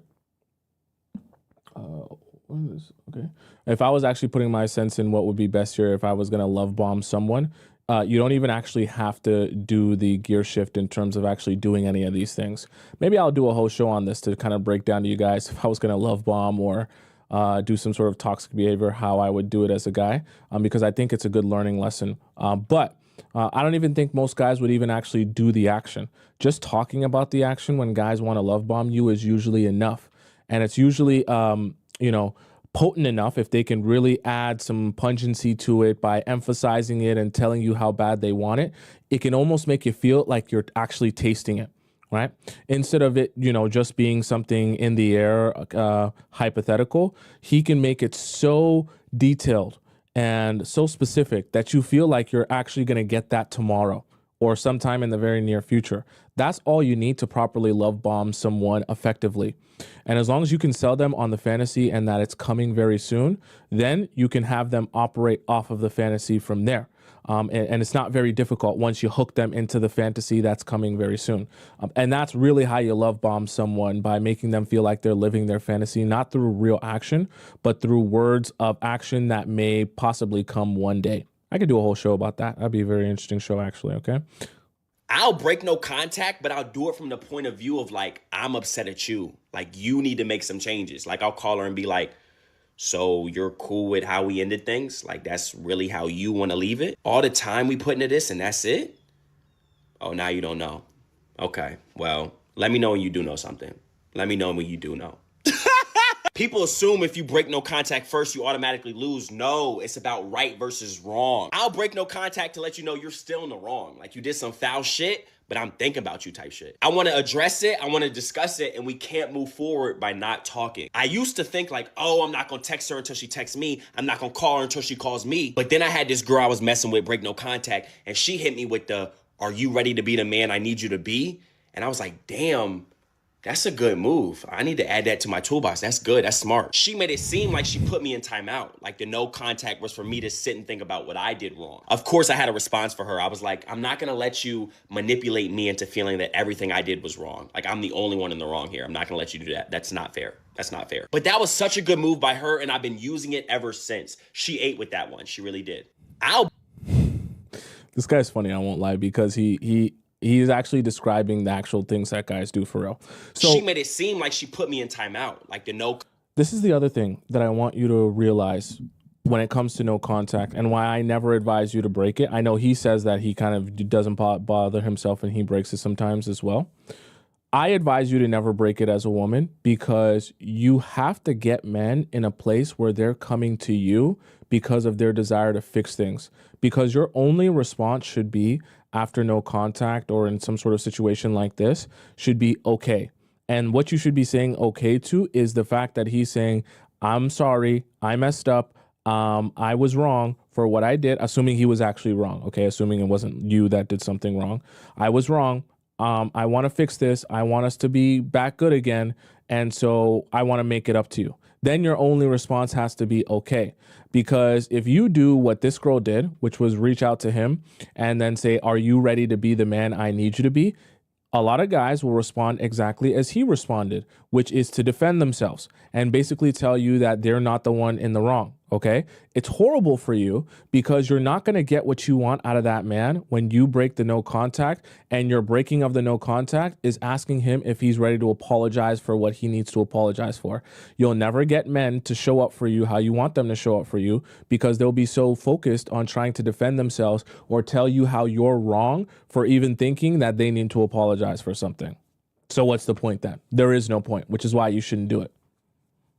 I finally got the message, you know. He didn't love me. He didn't even like me. One day you'll look back and realize it was a blessing. It didn't work out with that man, I promise. Is that how some of you feel? I mean, I always think that everything is a learning experience, but I know for some of you, you might be feeling like, oh, damn, like that was the guy for me. I never feel like that unless I'm actually with the person that is for me. I always feel like it's a learning experience, but that's just me personally.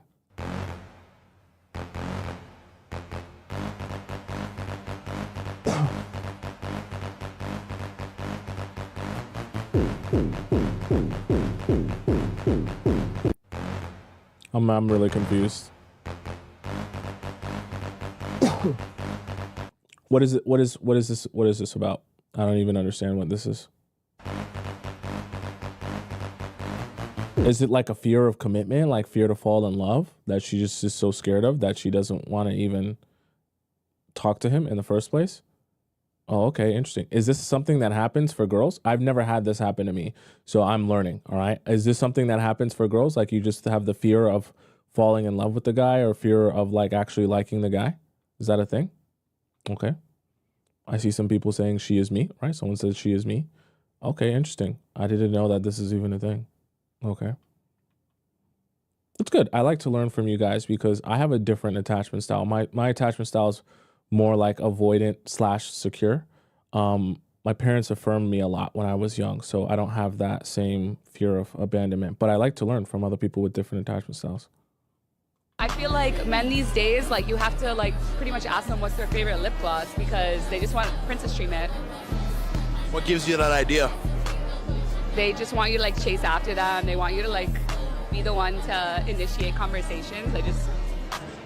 There's like no like real men anymore. Should a man not be chased and admired? No, they should be chasing.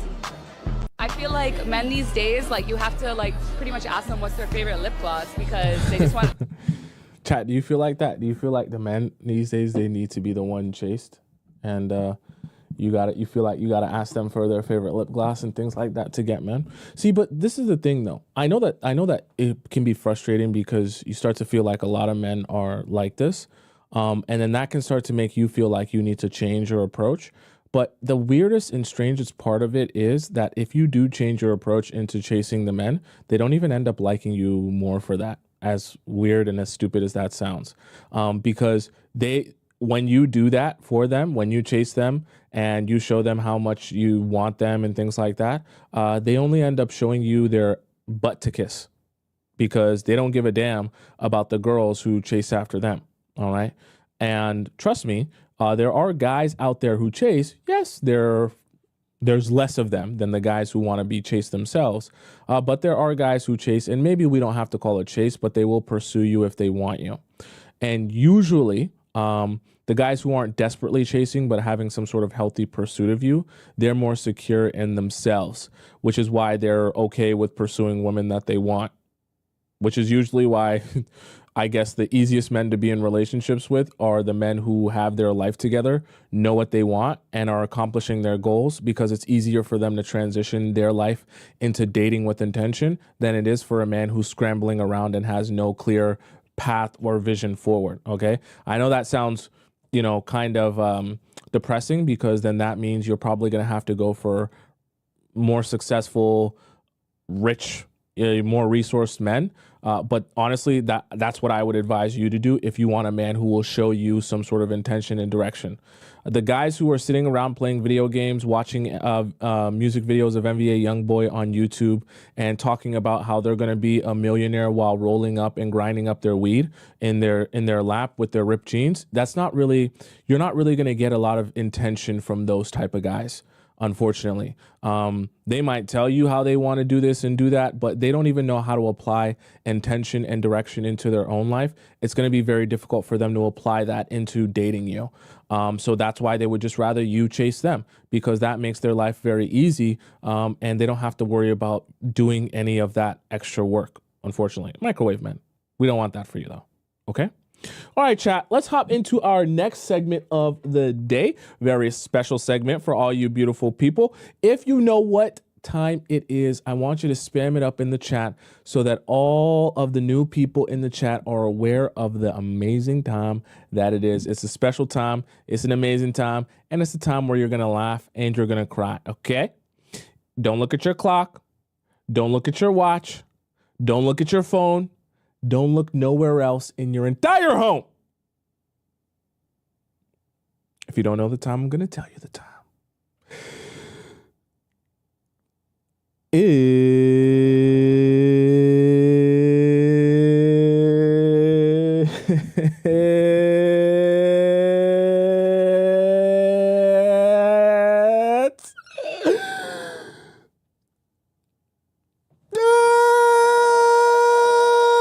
Score time. Okay, chat. Let's hop into our Discord segment of the show. For those of you who have no idea what that is, I'm going to explain this to you real quick. Oops, why are you supposed to pull up Discord, boy? All right, let me explain to you what Discord time is. Discord time is essentially where all the amazing members of our Players Club Discord community get an opportunity to ask me a question about their relationship or their situationship, and I answer it live on the show, okay? So I'm going to let you guys in on the different ways you can send in your question here. So the first way to send in your question is through our relationship advice, our free section here, which is available to you in the link in my bio on TikTok or link in my description on YouTube. Go to the free section. You can drop in your question here, and I will answer it on a first come, first serve basis. Now, I have to warn you, there are obviously other highlighted questions here, which means there's other questions for me to get to. So I might not be able to get to yours here today unless you drop in your question in our premium relationship advice section here, which is the same as our free one, except in this section, you get the opportunity to skip the line of people, which means you don't have to wait for your turn because I answer these premium questions before I do the free questions, okay?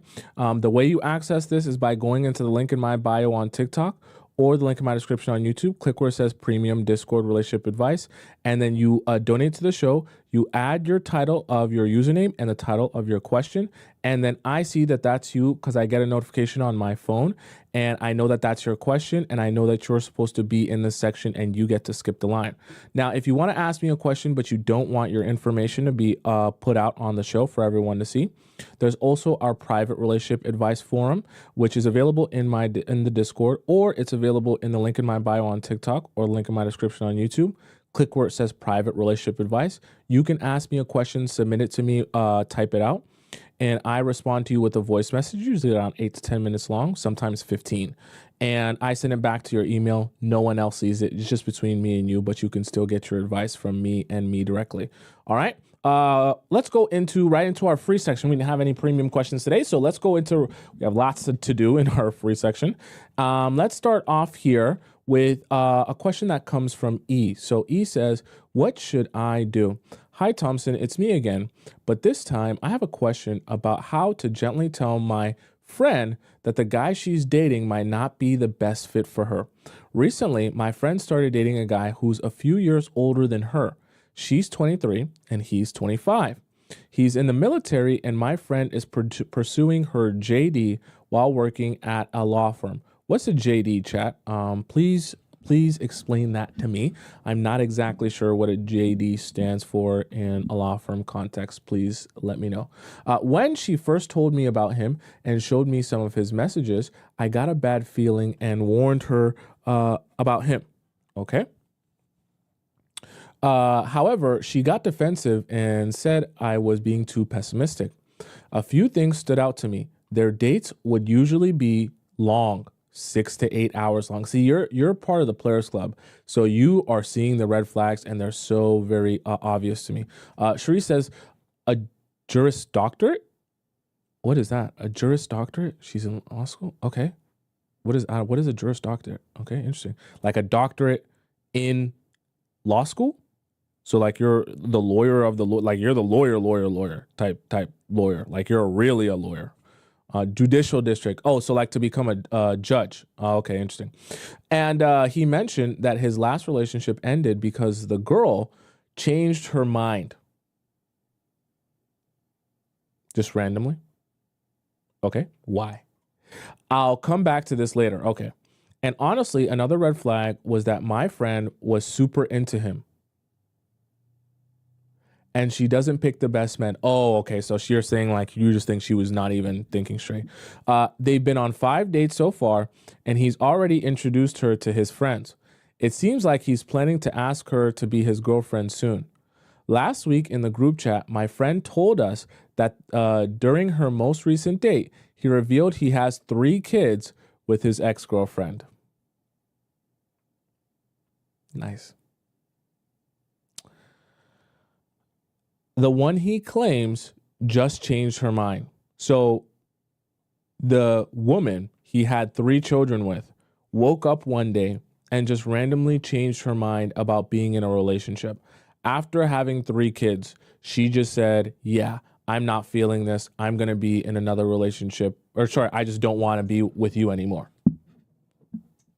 See, you're smart because you're in the Players Club, so it becomes very obvious to you when there's inconsistencies or the logic train makes no sense, right? Especially when we talk about this all the time on the show.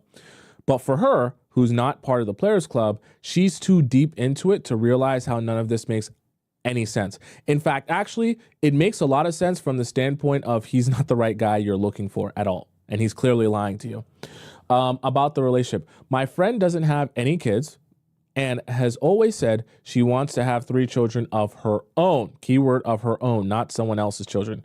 She asked him about his parenting situation, and he replied with a vague response. Once again, super red flag, because like we talked about in a couple shows ago, when a guy is talking to you about his situation and you're thinking about the different attachments he has in his life, one of those will be if he has a baby mother, right? What is his situation with his baby mother or his ex-wife or whatever the case may be? If guys are vague to you about that, or, just not telling you the whole truth about that, then you know that they're lying to you or they're omitting things that they know if you knew those answers, then you would feel differently about dating them, okay?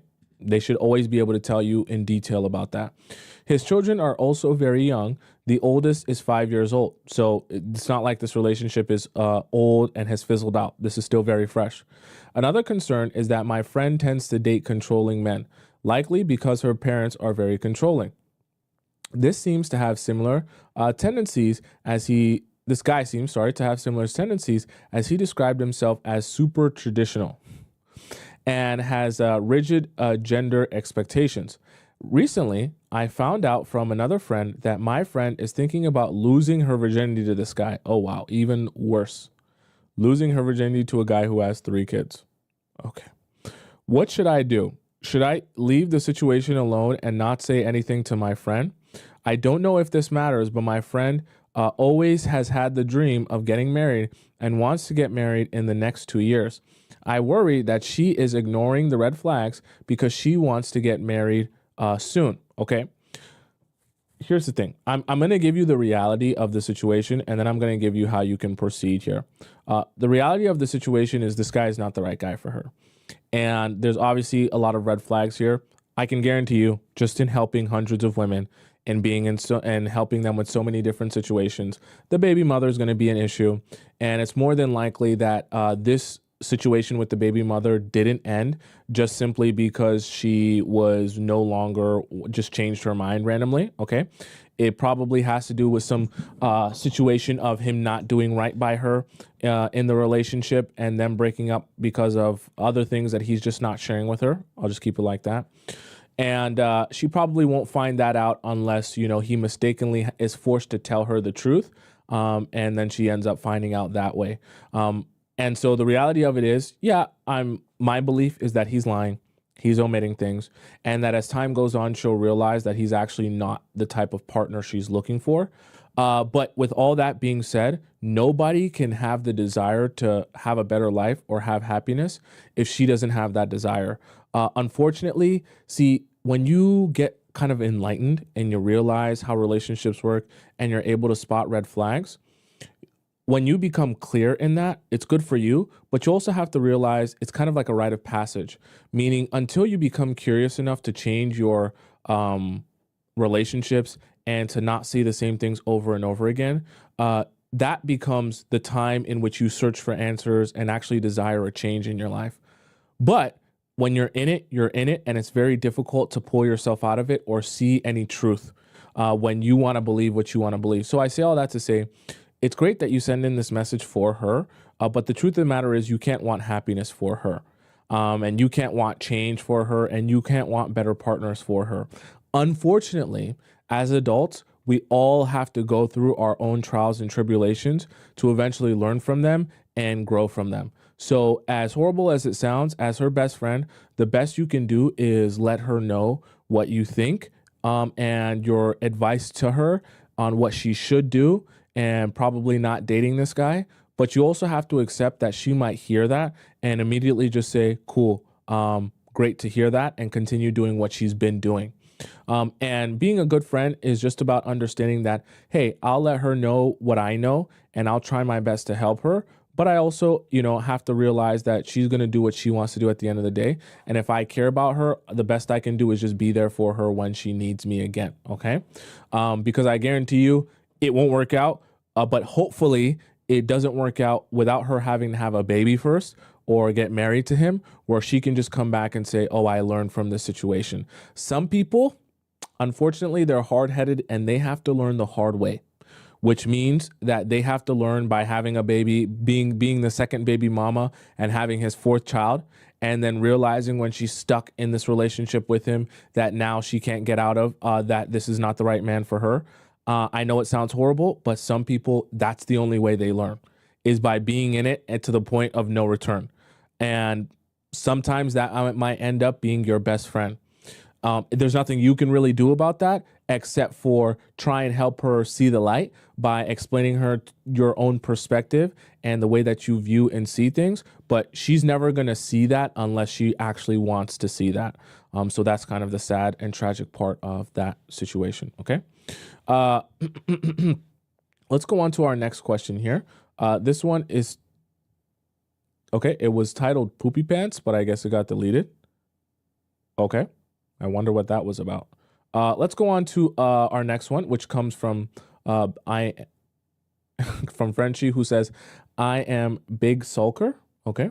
Hi, Tomisin. Okay, my boyfriend messed up last night and now I am sulking. I don't want to talk to him. I don't even open his text.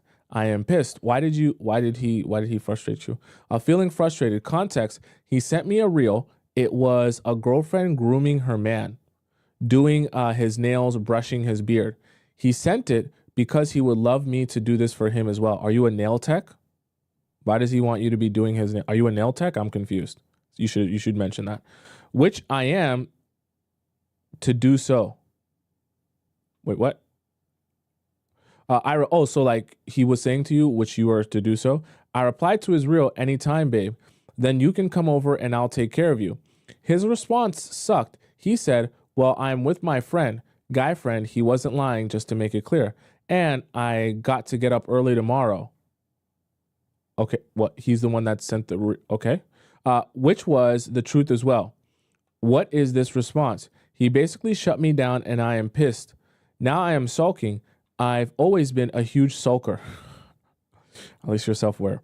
I don't want to speak to him, so I'm withdrawing myself and I won't never do anything or suggest anything anymore. Okay. You're being a bit dramatic here. Cause clearly he'd rather spend time with his red pill boys than his girlfriend. Okay, you're being dramatic here. How was I supposed to respond to this? And in the future, how should I handle arguments knowing that I am a big sulker? Thank you. All right. So Frenchie, here's the thing. I was even a little bit confused here. I feel like I think the miscommunication. Someone said, "What does sulking mean?" Just means you're sad, right? You're sad. It's almost like being aggressively sad, right? I'm aggressively sad that I want to make it obvious to people that I'm really sad. That's like sulking, right? So the reason I'm saying this is a little bit confusing is because I feel like when he sent that reel, he was just implying that that would be something I would like to do eventually. I don't think necessarily he meant right at this moment, I want to come over to your place and have you do my nails and brush my beard. I feel like that's not really the way you approach that. And that you just don't do it. You don't send a reel to someone and say, do this for me right now. And I think the frustration is happening on your part because you're confused with what he meant versus what he was trying to communicate with you. I think he was just sending it to you as something he's seen and thought would be cool, but you took it as let's do this right now. I'm not saying that either one of you is wrong for perceiving it the way that you perceived it, but I think that's where the miscommunication and the frustration is coming in. Now, as it relates to you, I just, okay, I have to be real with you in a way that's going to sound mean, but like you have to be a little bit more mature than to get super upset about him just saying that he's out with his boys right now and he can't come over to your place right now to get a manicure and to get his beard brushed. Like, I get it. You want to spend time with your man, but it's not like he planned this date out weeks in advance or anything like that. He literally just brought it up casually in an Instagram reel. And he was never saying, I don't think that he was trying to communicate to you, let's do this right now. I think you took it that way. And I'm not saying you're a bad person for taking it that way, but I just don't think that that suffices as a plan. And I also don't think that the time in the day should be, your schedule is so free that he should ever just be able to say, oh, I seen this thing right now. Can I come over and we'll do this right now? And you're just like, yeah, let's do this right now. I think that doesn't send the right message because it's like, what were you doing? Nothing, just watching paint dry. Why were you just waiting hand and foot as if, you have nothing better to do that he can just say, I want to come over right now, get my nails done and my beard brushed, and you're already ready, as if you were waiting on that message. I know that you're just, you just like him and that's why you communicated to him that way. But I just don't think it sends the right message. And I also think that that was part of the miscommunication here. How can you help your sulking though? That's not really something that I can do for you. You just have to realize that your life is fuller than just him. And realizing that is going out and living a life outside of just him. I'm not saying that you should never want to like do anything for him. Okay. But like, just have your own life. Having your own life eliminates a lot of this stress and anxiety of a guy not being able to spend time with you. I promise you, you will stop having to sulk when you have other things to do. The only reason you're sulking is because like him just having the possibility of coming over raised your happiness level and dopamine level so high because you were doing nothing, right? If you were doing something, him just even saying the possibility of coming over wouldn't have set you so high up that him saying he's not coming anymore took you down into the dumps. Okay. This guy's not meant to be your sole source of happiness. It's not even healthy for you or him. And it's not healthy for his attraction towards you if you're going to present yourself to be sulking like this on something like as trivial as that. Okay. I'll be honest with you. Let's go on to our next question, which comes from A. A says 33 female, not in a relationship, only in a situationship. Okay. I'm constantly daydreaming about one guy.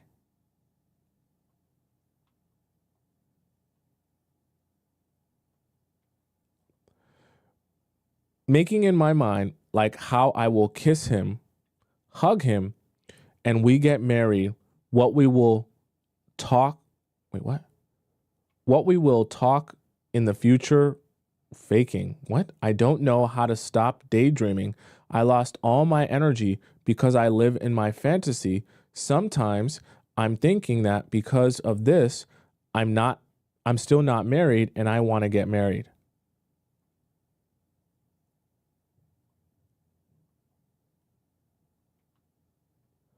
What can I do about it? Future faking guy. I met in my life sometime. I am thinking because what? You gotta spell check, guys. I'm future faking. That's why I'm not with him, because in my mind, it's a fantasy. I'm already with him, but in reality, I'm single. What can I do? Should I start going to a psychiatrist? Okay, I think what you need to do is get yourself just one single hobby. Okay, I'm not trying to be mean, but this really strikes me as I have nothing going on for myself in my life. Your message makes me feel like you're putting so much of your self-worth, value, happiness on just the possibility of a relationship, that you're so desperate to make this work because you can't possibly fathom the idea that you're not in a relationship, because your life will literally be worthless if it's not for that. That's what I take from this, because the amount of emphasis you're putting on having to have one random guy and daydreaming about one random guy who, to be super honest with you, is probably not thinking about you or caring about you. It's not even just delusional or living in a fantasy land. It's just strange, honestly. It's strange from the standpoint of, like, you will never be attractive to people when you need them so desperately. I just don't know how else to put that to you. Anytime you're in a situation where you need people to be in your life, you need them to be friends with you, you need them to date you, you need them to want you, you need them, like, it just is so repulsive to other human beings. They're never going to want you in that state. They're never going to be attracted to you in that state. And the crazy part about it is you can still have a huge dump truck. You can still have amazing yitties. You can still have a supermodel body. But with an energy like this, it's going to be so repulsive to people. I don't know how else to tell you. So the first thing that you need to do if you want to address actually, like, being attractive to people, or even having the possibility of being attractive to this guy, is you got to build yourself up and have just one other thing going on in your life. Okay? Your life can't just be scrolling on TikTok. It can't just be, watching his Instagram page and seeing what he's posting on his story. It can't just be messaging him or sleeping. Like, you need something to bring you happiness outside of a random guy. Okay? That guy can be here one day, gone the next day. He might pop out one day with a new girlfriend. And especially when you're saying it's a situationship, okay? And it's honestly, you saying it's a situationship is actually making me feel like this guy barely even knows your name. Okay? That's what it's actually, if they say that's how it's giving to me, he doesn't know your name. Okay? It's giving to me, this is all happening in your head. Okay? It's giving to me, he probably doesn't even remember meeting you. And you're building this up in your mind. I'm not trying to be mean, but I'm just saying that to say, if you're admitting this in your message, it probably means you're very far gone. Okay? So I'm not saying you need to go to a psychiatrist or anything, but you need to pick up some hobbies. You need to pick up something else that you can be passionate about, except for this random guy who probably doesn't even care about you. Okay? I really mean that. Because if you don't, you're going to find yourself struggling to build not even just a relationship with him, but a relationship with anyone that you want to be romantic with, because this energy is just going to project onto the next guy that you start dating or seeing. Okay. And each time it projects onto that new guy, he's going to be repulsed by you and he's not going to want to date you or talk to you. Just being honest with you. Okay. Let's go on to our next question here. Our next question comes from the famous sis/Anna. Med school advice plus more. Hi, Tomisin. How are you? I'm trying to manifest getting married and not having to go to med school because my dad is a doctor and wait, what? Why would you not getting, this is going to start bad. This is starting bad. My dad is a doctor and he just told me I won't have any free time at all in med school to do anything but study. Yeah. And then after you finish med school, you'll get paid $400,000 a year to be a doctor. That's the trade-off. You grind out your life in med school. And then after you grind it out, the rest of your life, you don't have to worry about money. That's the whole point. Okay. And you're also doing a service to the world. Okay. I am a relaxing type of person. I got a 4.0 GPA in college. That's not relaxing. Okay. That's actually a lot of hard work with barely any studying. I see myself being in Florida and windsurfing and being married in a few years. I don't want to spend the rest of my life studying. Also, I just found out how much money my man makes, and he literally makes my dad's salary in 1 week. What does he do? Sell drugs? What does he do? Why should I, mess myself up and study my whole life when I can just marry my man and relax? We're going to get into this, okay? He wants to marry me, but the thing is, I don't think my parents will approve of him because he's Muslim, and they definitely won't approve of me not going to med school. I need a pep talk from you so I can realize manifesting what I want is possible no matter my circumstances right now. I know it's true. I've manifested the craziest things, but for some reason, I'm stuck thinking about my current circumstances right now. I think a solution is him opening a business with me or for me and me becoming really rich off that business because that would convince my parents I don't need med school. How do I ask him to do that for me? Okay. Sis, aka Anna, I'm really going to be very honest with you. This is a horrible idea, right? This him opening a business for you and getting really rich off that business. It's a horrible idea and a horrible plan and course of action. The reason I say that is not because it's not possible for him to do that. The reason I say that is because spending your entire, or betting, I should say, your entire future on a guy who could simply, and I really mean this, simply, this is how they do it in 2024. This is how the kids do it. All he has to do is send you a text saying, we're breaking up, and it's over. You know that, right? That's all he has to do.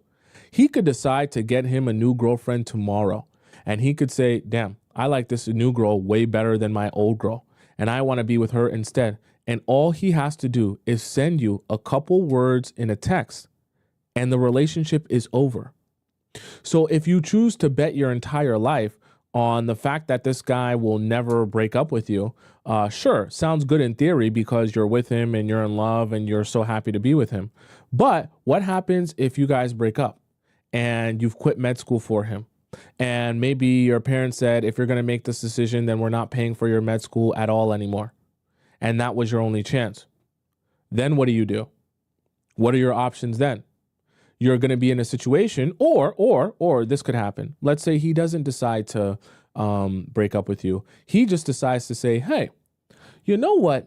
I was thinking, since you quit med school and you need me so much, and you basically live off money that I give you, I was thinking, since we're not actually married, I actually realized that I don't want to get married, number one.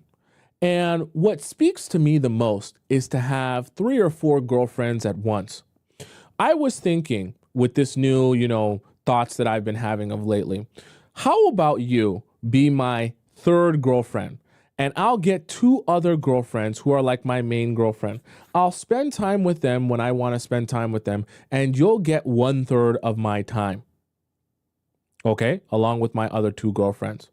Then you'll be in a position where because you have no leverage and because you can't go back to med school and because you have no way of making money or becoming really rich like you talked about before, he'll have so much leverage that your only option when he brings that to you is to say, yes, sir. I agree, sir. Because what are you going to say? No. And then what is he going to do? Replace you or break up with you or toss you to the curb? You'll have nothing. So I say that to say what you're trying and attempting to do here is to give up any leverage you have to walk away or set the record straight or get what you want, right? My honest personal advice to you is to never give up your leverage in a relationship, okay? Even when you become a wife, have some things of your own that doesn't allow him to have so much control that he can treat you however he wants to treat you. We actually seen a perfect example of that explained by the Russian woman we watched in a reaction video earlier, where she was saying, yeah, the men make good money and the men take care of the women, but there are some men that also abuse that power because they understand that it's very difficult for women to walk away because they don't have many resources or rights in Russia.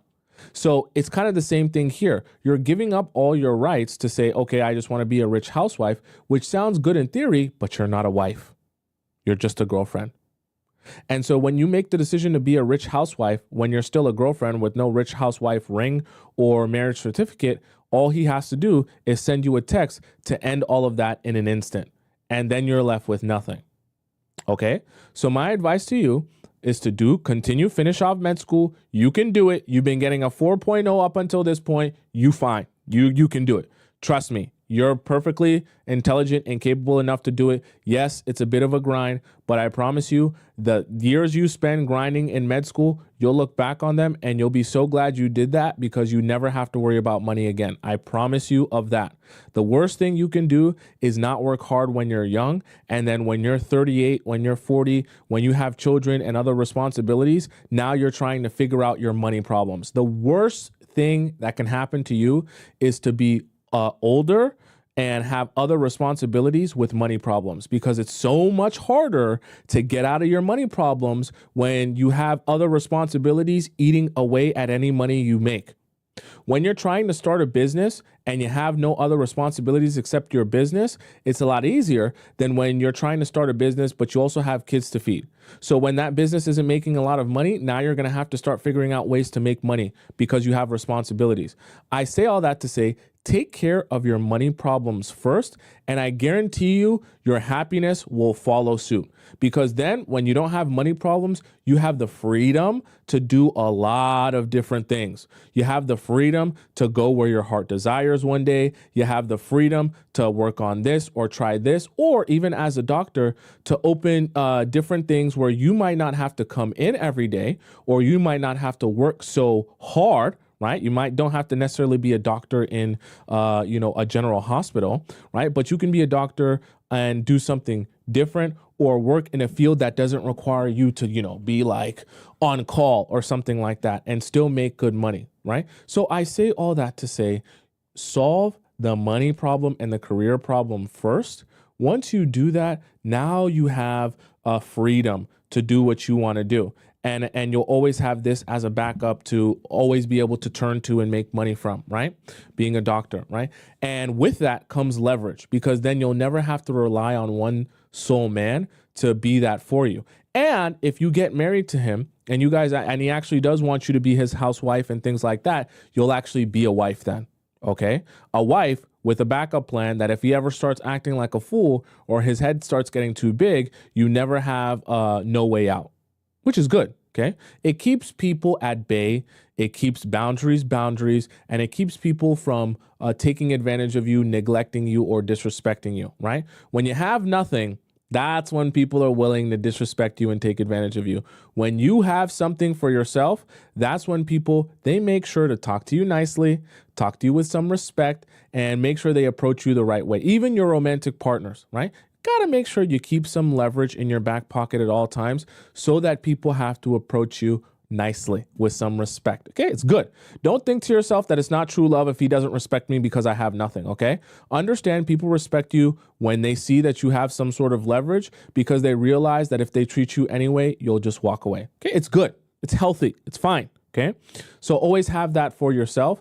Keep your leverage, and I promise you, you'll have a better relationship because of that leverage. Okay, don't ever think to yourself giving up all your leverage is the way to go, and you'll be happier because of that. It won't work like that. Especially when you're in such a good place. Your parents are paying for your med school. You know how many people in the chat here would love to be in a situation where their parents would pay for their schooling, let alone their med schooling. Okay. That all you have to worry about is going to school and getting good grades. You don't even have to worry about your tuition or worry about, bills afterwards. Do you know how many people would wish to be in that situation, and you're in that situation and you want to give it up to just be with a boyfriend who might break up with you in a text message? Don't do that, okay? Don't sabotage your life and sabotage your life advantages because, you know, you have a dream of being a housewife. You can still be a housewife without giving up your leverage and all the things you have going for yourself here, okay? All right, chat, that's the show for today. For those of you who have a question for me or you want to get my advice on something, you can always make sure to go into the link in my bio on TikTok or the link in my description on YouTube. Go to whether you want to submit your question in our premium section through our premium link, or you want to submit a private question to me in our private relationship advice forum. You can always do that as well. I got to make sure I switch this camera so it's the right way. All right, chat. For those of you who are on TikTok and you want to follow me on Instagram, my Instagram is just Tomisin_Tub on the top left corner of the screen. For those of you who are on YouTube, it's in the link in my description there. You can follow me on Instagram and see what I'm up to at all times of the day. Those of you who follow me on Instagram have probably seen my Christmas sweater that I wore to my Christmas party on Saturday. It was pretty funny. Okay, maybe I'll wear it on the show one day. And for those of you who are on TikTok and you want to rewatch the show because you missed some points and or you came late, you can always rewatch the show and rewind it. Go to my YouTube channel. It's just Tomisin Atobatele. It's on the top right corner of the screen. That's why I'm pointing to it. And you'll go to my YouTube channel, go into the live section. You'll be able to see this live stream with the YouTube and the TikTok live chat embedded in the video. And you'll be able to see all the other live streams I've done since the beginning of time, okay? So I'm here every weekday, Monday to Friday at 4 p.m. Eastern Standard Time. So I'll be here again tomorrow at 4 p.m. EST. You got to figure out what time that is in your time zone. Until we meet again, goodbye for now. Arrivederci, hasta la vista, sayonara, adios, ciao, salam, bon voyage. Oh, why did I say that like that? Bon voyage! And I'll see you again tomorrow at 4 p.m. Eastern Standard Time, okay? I love you all so much. Thank you so much for spending this time with me. I'll see you tomorrow. Okay? It won't be long. We'll see each other soon.